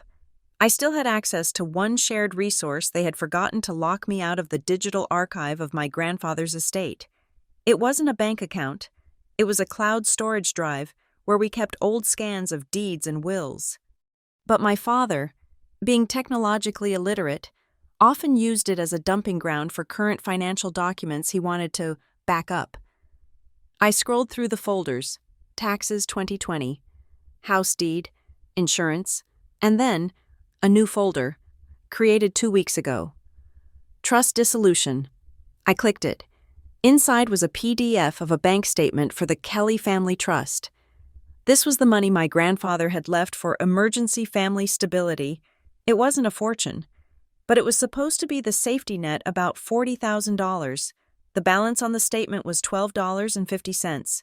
I looked at the transaction history, a series of withdrawals over the last 6 months.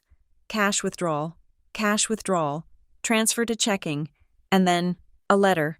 It was a scanned copy of a letter my father had sent to Kara's ex-husband's lawyer 3 months ago. To whom it may concern the grandparents, Gerald and Linda Kelly, hereby guarantee the financial stability of Kara Miller. A dedicated family trust with a balance of $40,000 is available to cover all childcare, educational, and housing needs for the children, ensuring no disruption to their standard of living. I sat back, the air hissing out of my lungs. They had lied to the court. They had submitted a formal letter claiming the trust was intact and available to support Kara.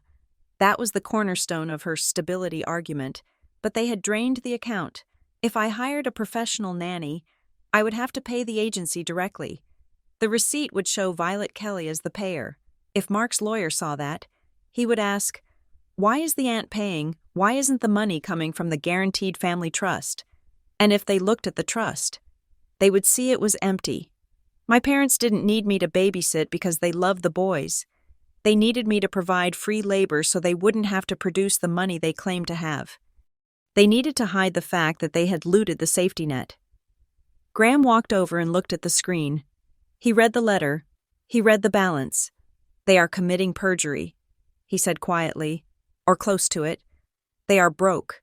"Graham," I said, "completely broke. And they are using my wedding to hide the evidence." I felt a wave of nausea. This was the hidden problem my father had hinted at. We can't have strangers in the house. No, they couldn't. Because a stranger sends an invoice, and an invoice creates a paper trail that leads to an empty bank account. I kept scrolling. I needed to know how deep the rot went. In a subfolder labeled Future Planning, I found another document. It was a loan application for a high-interest consolidation loan, one of those predatory lenders that advertise on late-night TV. The application was filled out but unsigned. It was for $50,000. Under the section Cosigner/Guarantor, my name was typed, Violet Marie Kelly. Annual income, $140,000. Employment Senior Project Manager. There was a note attached to the file in my mother's handwriting. "Wait until after the honeymoon. She will be in a good mood. Tell her it is just a formality to help Dad's credit score." I stared at the screen until the pixels blurred. They had it all mapped out. Stage 1. Get me to commit to childcare, trapping me in the house and establishing a pattern of compliance. Stage 2. Wait until I returned, softened by the wedding bliss, and spring the loan on me, just a formality. Vi, just a small signature to help Dad. They weren't just trying to ruin my wedding, they were trying to indenture us my future. I closed the laptop. Graham, I said, we need to go to DEFCON 1. We had already notified the venue. But that wasn't enough. I needed a human shield. I called Julie. Julie, I said when she answered, the job description has changed. You are not just a point person, you are a firewall. Tell me, Julie said. They are financially underwater. I said, they are trying to hide it from Kara's ex, and they have prepared a loan document they want me to sign. I need you to intercept all communications. If my mother tries to hand me an envelope, you take it. If my father tries to pull me into a side room, you follow us. I will glue myself to your hip, Julie said. I will be the most annoying bridesmaid in history. Do they have access to the vendors? I don't think so. I changed the passwords. But what? But they are desperate. Julie, desperate people break windows when the doors are locked. I hung up and texted the venue coordinator again. Clarification. No one named Kelly is allowed to sign for anything. No tabs are to be opened under my name unless I physically hand you my card. Then I turned to Graham. I need to see him. I said, your dad. Yes, I need to look him in the eye. I need to know if there is anything left of the father I thought I had, or if he is entirely gone. He won't talk to you, Graham said. He will. I said, because I am going to tell him that if he doesn't meet me, I am sending the trust statement to Kara. It was a bluff mostly. I didn't want to destroy Kara's custody case, but my father didn't know that. I sent the text. Meet me at the apartment. Tonight, 8 p.m., or I asked Kara about the trust balance. He arrived at 8:15. He didn't come up to the apartment. He texted me to come down to the lobby. He wouldn't enter Graham's territory. I went down. He was standing by the mailboxes, wearing his raincoat, looking wet and gray and furious. He looked older than he had a week ago. The lines around his mouth were etched deep with bitterness. You are threatening your sister now, he asked. That is a new low. Violet, I am not threatening her. Dad, I am asking why you lied to her. I didn't lie. You told her the trust was funded. It is empty. You spent it. He flinched. It was a microscopic movement, a tightening of the jaw. But I saw it. We had expenses, he said, his voice rough. The business, taxes, your mother's health. We intended to put it back, but you didn't. I said, and now you want me to be the human shield so Mark's lawyer doesn't find out. You want me to cancel my honeymoon to cover your embezzlement. It is not embezzlement. It is family money. It belongs to us. It belonged to the boys. Dad? He took a step toward me, his face flushing red. Don't you lecture me. Violet, you sit there in your high tower, with your corporate job and your fiancé and your trips to Italy, judging us. You have no idea what it costs to keep a family afloat. I know exactly what it costs. I said, I have been writing you checks for 10 years. And you should, he shouted. The doorman looked up, startled. My father lowered his voice, a harsh hiss. You should write checks. We raised you. We sacrificed everything for you. Who paid for your braces? Who paid for your piano lessons? Who drove you to soccer practice at 6 a.m? I looked at him. I looked at this man I had spent my entire life trying to please. That is parenting. Dad, I said, it is an investment, he said. We poured our lives into you. And now, when we need a return on that investment, when we need you to step up, you hand us a contract. You treat us like employees. I felt a cold, hard clarity settle over me. It was the final piece of the puzzle. So that is what I am to you, I said, an investment portfolio. And now you are ready to cash out. You owe us. Violet, it is a debt. You don't get to walk away just because you found a new man. I owe you respect. I said, my voice shaking. I owe you love, if you earn it, but I do not owe you my future. I do not owe you my marriage. And I certainly do not owe you a $50,000 loan to fix your mistakes. His eyes widened. He didn't know I had found the loan document. I saw the application. Dad, the one with my name on it. He went silent. The bluster drained out of him, leaving something small and pathetic in its wake. We weren't going to make you sign it, he mumbled. We were just... exploring options. I looked at him for a long moment. Did you ever intend to let me go on my honeymoon? I asked. He looked away. He looked at the floor, at the mailboxes, anywhere but my face. Did you? I pressed. Or was the plan always to guilt me into staying, so you could use me to fix the house and the legal case? The silence stretched. It was thick and heavy, filled with the ghosts of 1,000 unsaid apologies. We thought you wouldn't mind, he said finally. We thought, since you don't have kids, you wouldn't mind waiting. That was the answer. No, they never intended to let me go. My happiness was never a factor in their equation. I turned to the elevator. I am going to Italy. Dad, I said. He didn't move to stop me, but as the elevator doors opened, he spoke one last time. If you get on that plane, Violet, don't expect us to be here when you get back. I turned and looked at him. If that is the cost, I said, then I will pay it. The doors closed. The next 2 days were a blur of logistics and adrenaline. I felt like a soldier prepping for battle, not a bride prepping for a wedding. Julie arrived and immediately took confiscation of my phone. Filtering every message, Graham handled the vendors. I focused on breathing. Then came the rehearsal.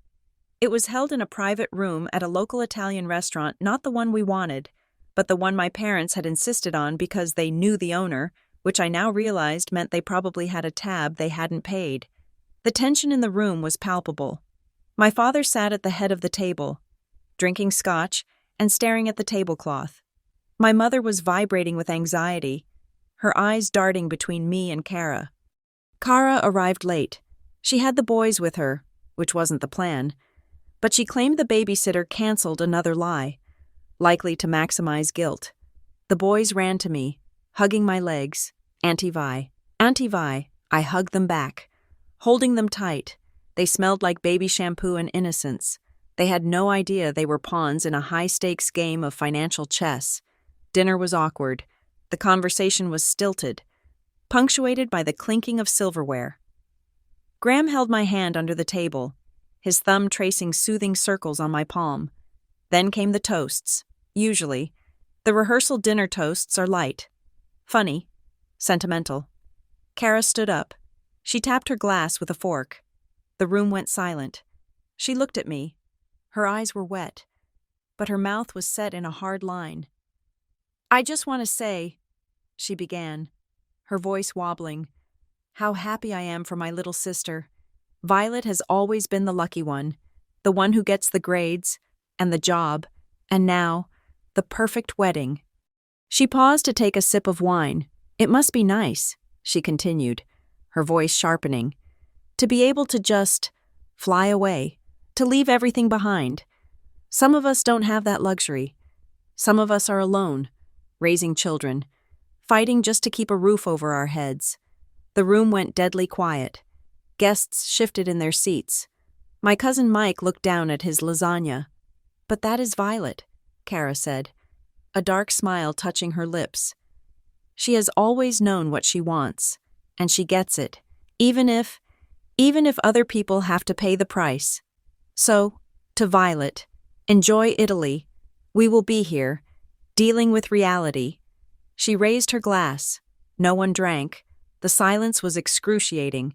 People were looking at me, waiting for a reaction, waiting for the bride to snap, to cry, to defend herself. I felt the heat rise in my cheeks. Every instinct I had screamed at me to apologize, to explain, to say I offered to pay. I tried to help, but I looked at Graham.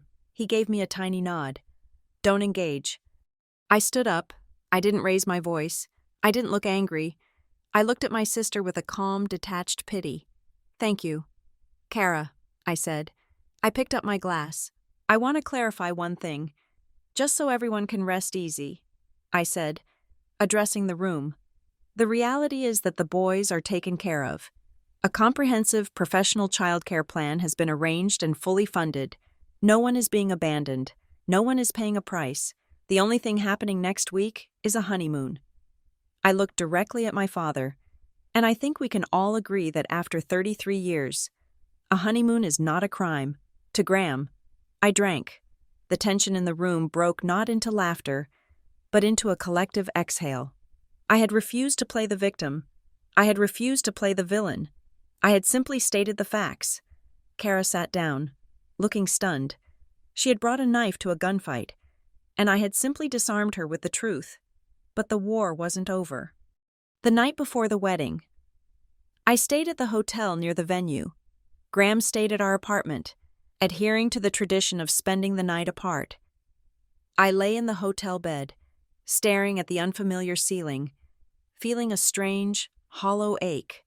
At 11 o'clock, the phone in the room rang. I knew who it was. I picked it up. Violet. It was my mother. She was crying. "Mom, it is 11 o'clock. I said, I need to sleep. I know. I am so sorry. But, Violet, please, I am begging you. What is it Kara's ex called tonight? He knows about the trust. I don't know how. But he knows. He is threatening to file an emergency motion on Monday."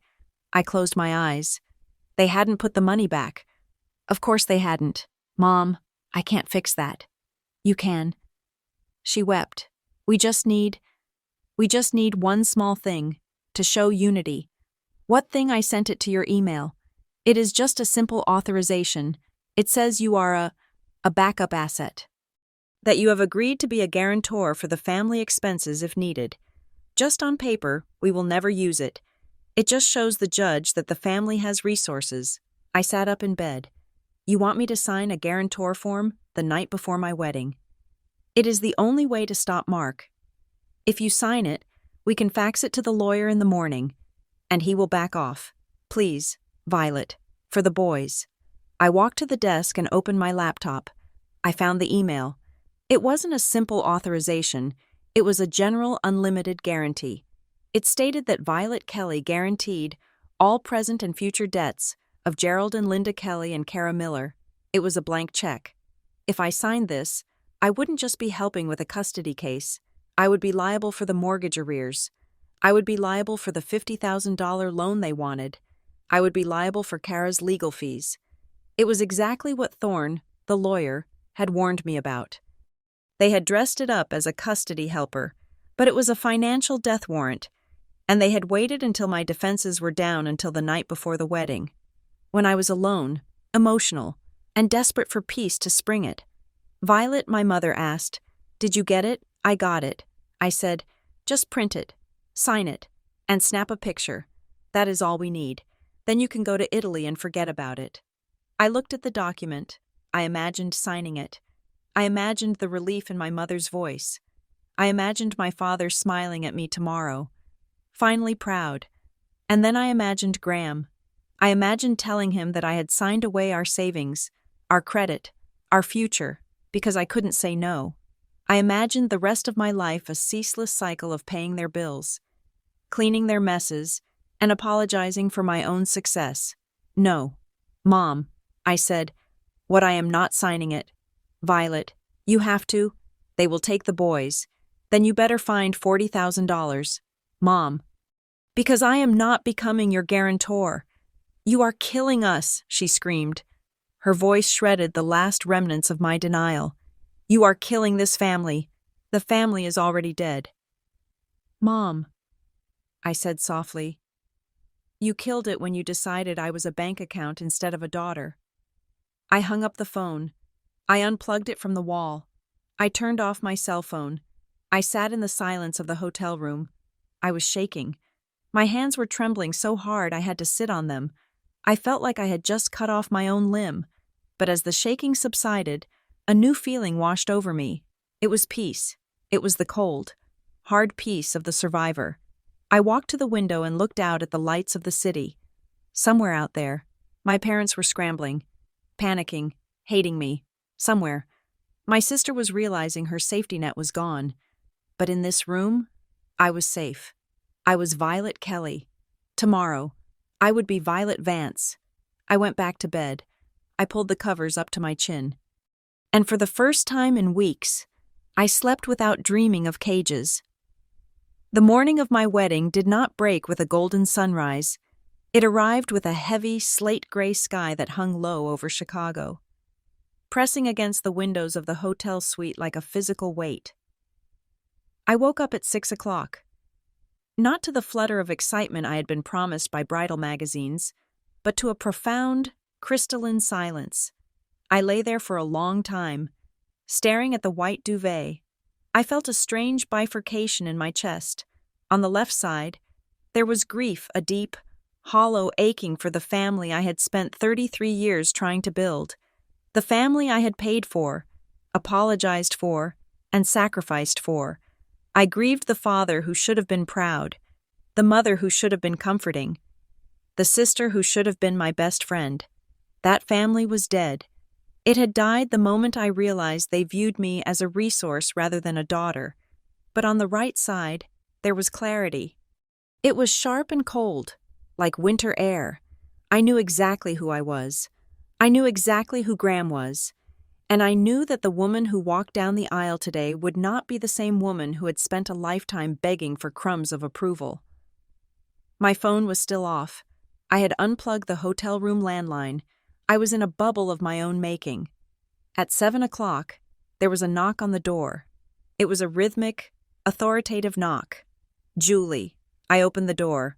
My college roommate, wearing a silk robe and a look of grim determination, walked in carrying 2 large coffees and a tablet. She did not look like a bridesmaid. She looked like a general reporting for duty. "How are the lines?" I asked. "Taking a coffee." "Hot," Julie said. She set the tablet down on the desk. "Your father has been busy. Tell me." "He has been calling the extended family," Julie said. "He is spinning a narrative that you are in the midst of a mental health crisis. He told Aunt Linda and Uncle Bob that you have become erratic and hostile, and that you are refusing to help Kara with the children during a medical emergency." "A medical emergency?" I asked.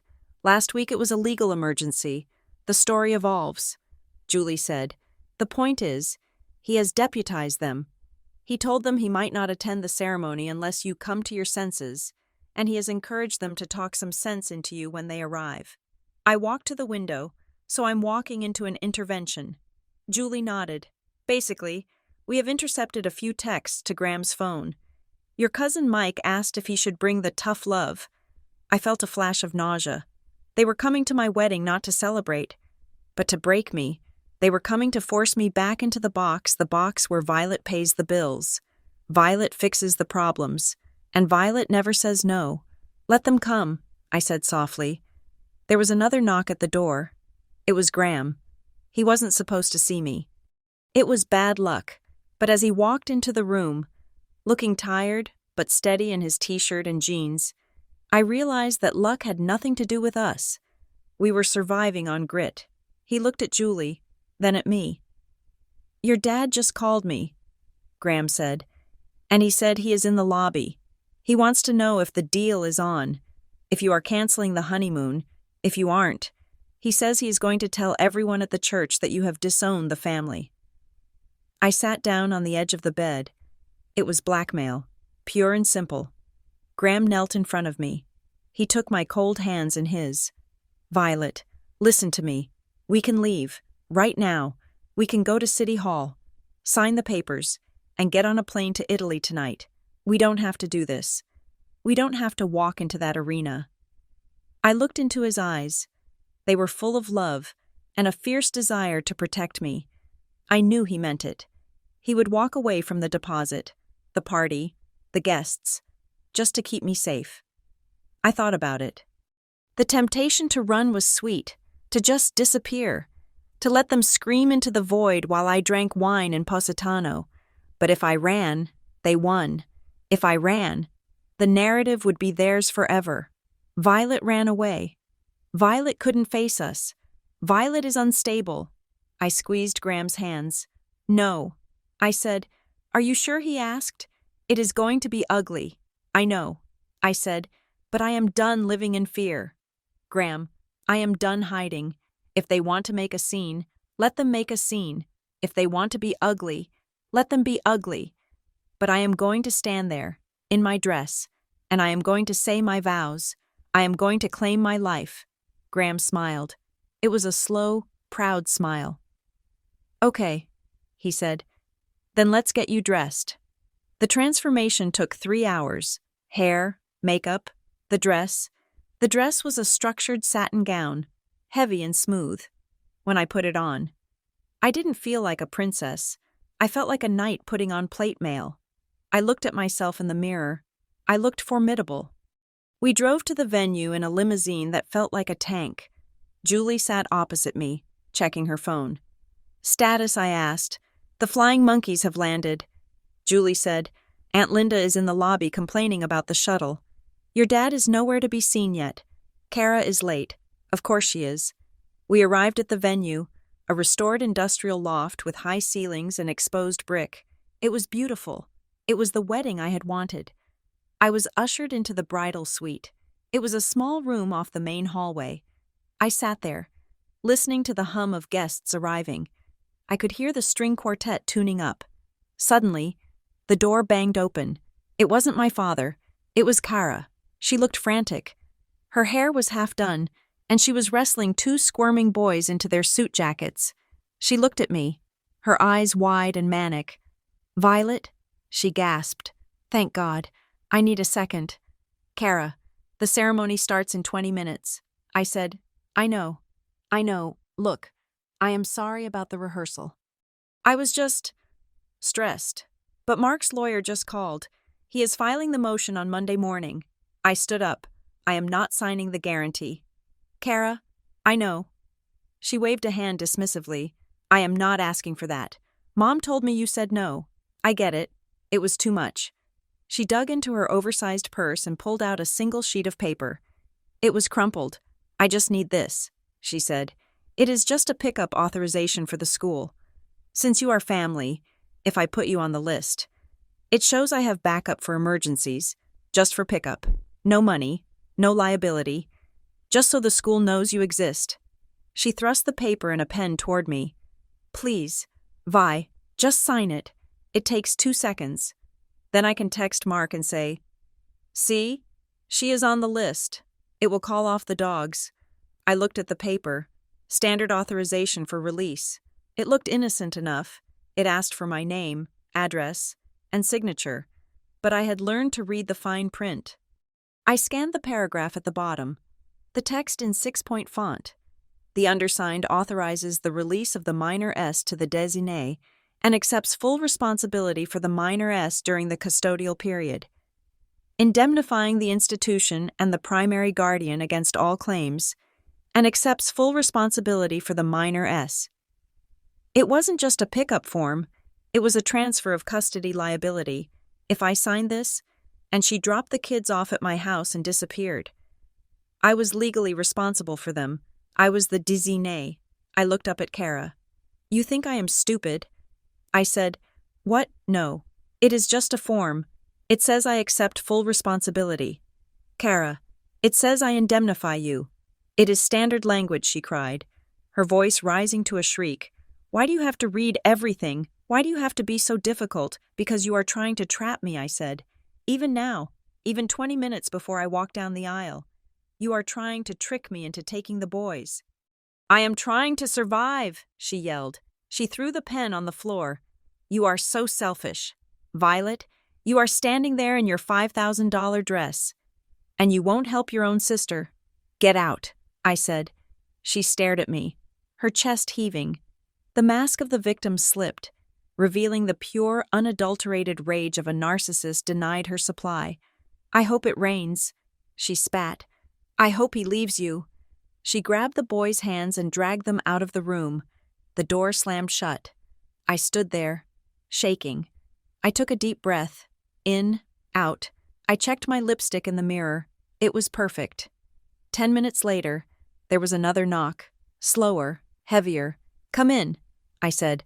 My father walked in. He was wearing his tuxedo. He looked handsome.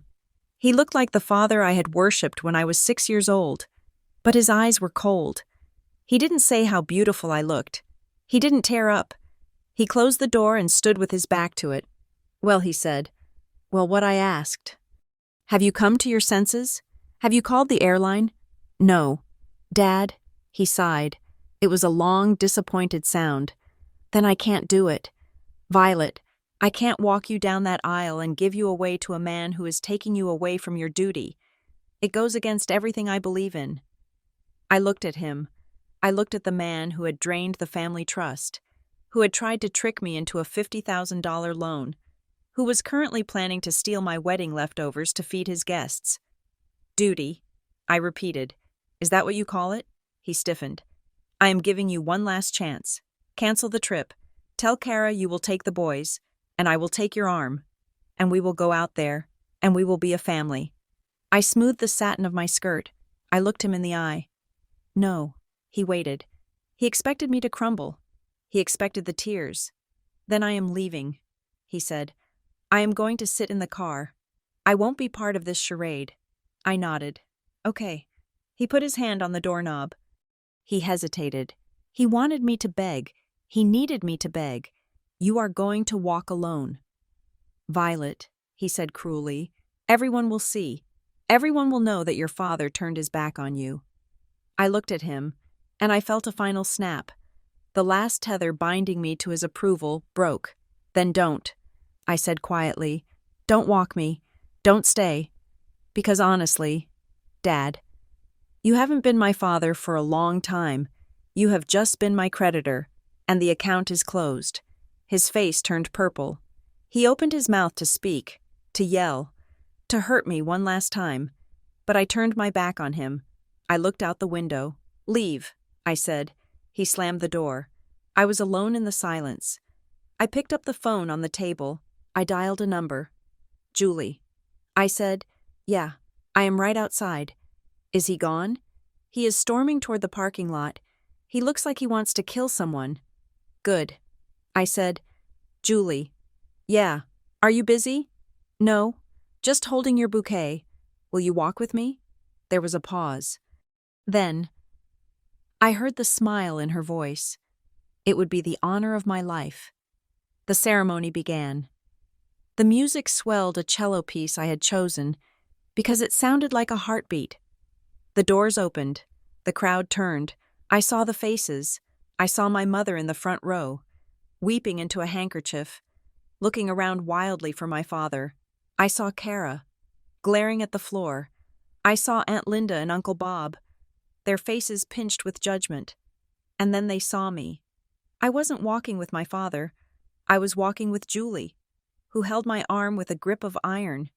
A ripple of whispers went through the room. I could hear it. "Where is Gerald? What happened?" "She is walking with a friend." I kept my head high. I didn't look at the relatives. I didn't look at my mother.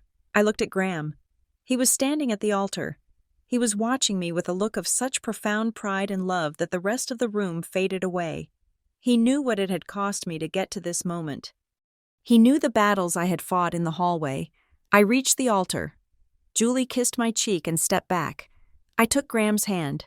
We didn't use the traditional vows. We had written our own. "I, Violet, take you, Graham, to be my family," I said, my voice ringing clear and steady in the silent room. "I promise to choose you. I promise to protect our peace. I promise that from this day forward, you are my first priority, and I will never let anyone break the home we build." I saw Kara flinch in the second row. Graham squeezed my hand. "I promise to stand beside you," he said. "I promise to be your fortress. I promise that you will never have to face the world alone again." When the officiant pronounced us husband and wife, the kiss felt like a seal on a treaty. We had won, but the reception was the final battlefield. We entered the hall to applause, but the tension was thick. My father had not returned. My mother was sitting at the family table, looking like a tragic widow. The relatives were clustered in groups, whispering and side-eyeing the head table. We sat down. Dinner was served, halfway through the salad course. Aunt Linda approached the head table. She had had 2 glasses of wine, and she was on a mission. "Violet," she said loudly. The music was playing, but her voice cut through it. "I just have to say, I am very disappointed," she said. Graham started to stand up, but I put a hand on his arm. I turned to look at her. "Hello, Aunt Linda," I said pleasantly. "Your father is sitting in his car," she announced. The guests at the nearby tables went quiet. He is heartbroken. How could you do this? How could you choose a vacation over those poor little boys? She pointed a finger at Leo and Sam, who were eating rolls at the family table. They need you. Violet, she said, and you are abandoning them. It is shameful. The room was silent. Everyone was watching. This was the scene my father had wanted, the public shaming. I picked up my napkin and dabbed my mouth. I looked at Aunt Linda with a calm, curious expression, as if she were speaking a language I didn't understand. Aunt Linda, I said, my voice conversational but projecting clearly. The boys are not abandoned. They are safe, loved, and happy. But Kara says Kara is going through a hard time. I interrupted gently. But this is a wedding. We are here to celebrate love. I am not going to discuss private custody arrangements or financial disputes in the middle of a dinner party. It wouldn't be appropriate. I took a sip of water. But I'm glad you are here, I added. I hope you enjoy the chicken. Aunt Linda stood there, her mouth open. She had expected a fight. She had expected me to scream, or cry, or defend myself, by refusing to engage, by treating her outburst as a breach of etiquette rather than a moral crisis. I had made her look rude. She looked around the room. People weren't looking at me with judgment. They were looking at her with embarrassment. She huffed, turned around, and marched back to her seat. Graham squeezed my knee under the table. Masterclass, he whispered. But I wasn't done. I looked toward the entrance. It was 8 o'clock. The doors opened. A man in a cheap suit walked in. He wasn't a guest. He carried a leather satchel. He walked past the gift table. He walked past the dance floor. He headed straight for the family table. I had arranged this with Thorne, the attorney. I had told him, serve them at the reception. It is the only time I know exactly where they will be. The process server stopped at my mother's chair. Linda Kelly, he asked. My mother looked up, startled. Yes. He handed her a thick envelope. You are served. He turned to Kara. Kara Miller. What is this? Kara asked, shrinking back. Documents regarding the status of guardianship and financial liability for the minor children. He recited loudly enough for the table to hear.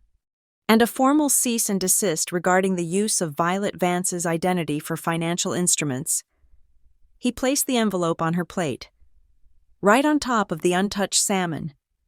He looked around. Gerald Kelly. He is not here, my mother whispered, her face ashen. I will leave this with you. Then, he dropped a third envelope on the table. Have a good night, folks. He walked out. The table was frozen. My mother stared at the envelope. Kara looked like she was going to be sick. They knew what was inside. It was the formal legal notice stating that I was not a guarantor, that the trust was known to be empty, and that any attempt to forge my signature would be met with immediate criminal prosecution. It was the nuclear option. It forced the truth into the open. They couldn't lie to the extended family anymore. They couldn't tell Aunt Linda that I had agreed, but backed out. The legal papers proved I had never agreed. The papers proved they were frauds. I saw my mother look across the room at me. Her eyes were wide with shock. She had never believed I would do it. She had banked everything on the belief that I was too nice to embarrass them. I raised my champagne glass to her. I didn't smile. I just nodded. Checkmate. The rest of the night was a blur of dancing and relief. The toxicity had been lanced. My mother and Kara left early, citing headaches, the flying monkeys, sensing the shift in power, either left or came over to congratulate us with sheepish smiles. At 11 o'clock, the DJ played the last song, Don't Stop Believin'. Graham and I stood in the center of the dance floor, surrounded by our friends, the family we had chosen. I felt light. I felt weightless. We ran out of the venue under a shower of sparklers. A town car was waiting to take us to the airport hotel. We had a flight to Rome at 10 the next morning. As I climbed into the car, I looked back one last time. I saw the empty venue. I saw the remnants of the party, and I realized that I had left more than just cake behind. I had left the guilt. I had left the obligation. I had left the little girl who thought she had to set herself on fire to keep others warm. Graham slid in beside me and closed the door. Ready, he asked. I took his hand. I looked at the ring on my finger. Ready, I said. The car pulled away into the dark. Chicago night. Heading toward the highway. Toward the airport. Toward a life that was finally, truly mine. Thank you so much for listening to We Need You to Cancel Your Honeymoon and Watch Your Sister's Kids. Dad said, I was getting married. This story explored the painful but necessary journey of breaking free from toxic family dynamics and reclaiming one's own life. I would love to hear from you. Where are you listening from today? Have you ever had to set a hard boundary with family to protect your own peace? Please share your thoughts in the comments below. If you enjoyed this story, please make sure to subscribe to Revenge Stories for more tales of justice, resilience, and turning the tables. Until next time.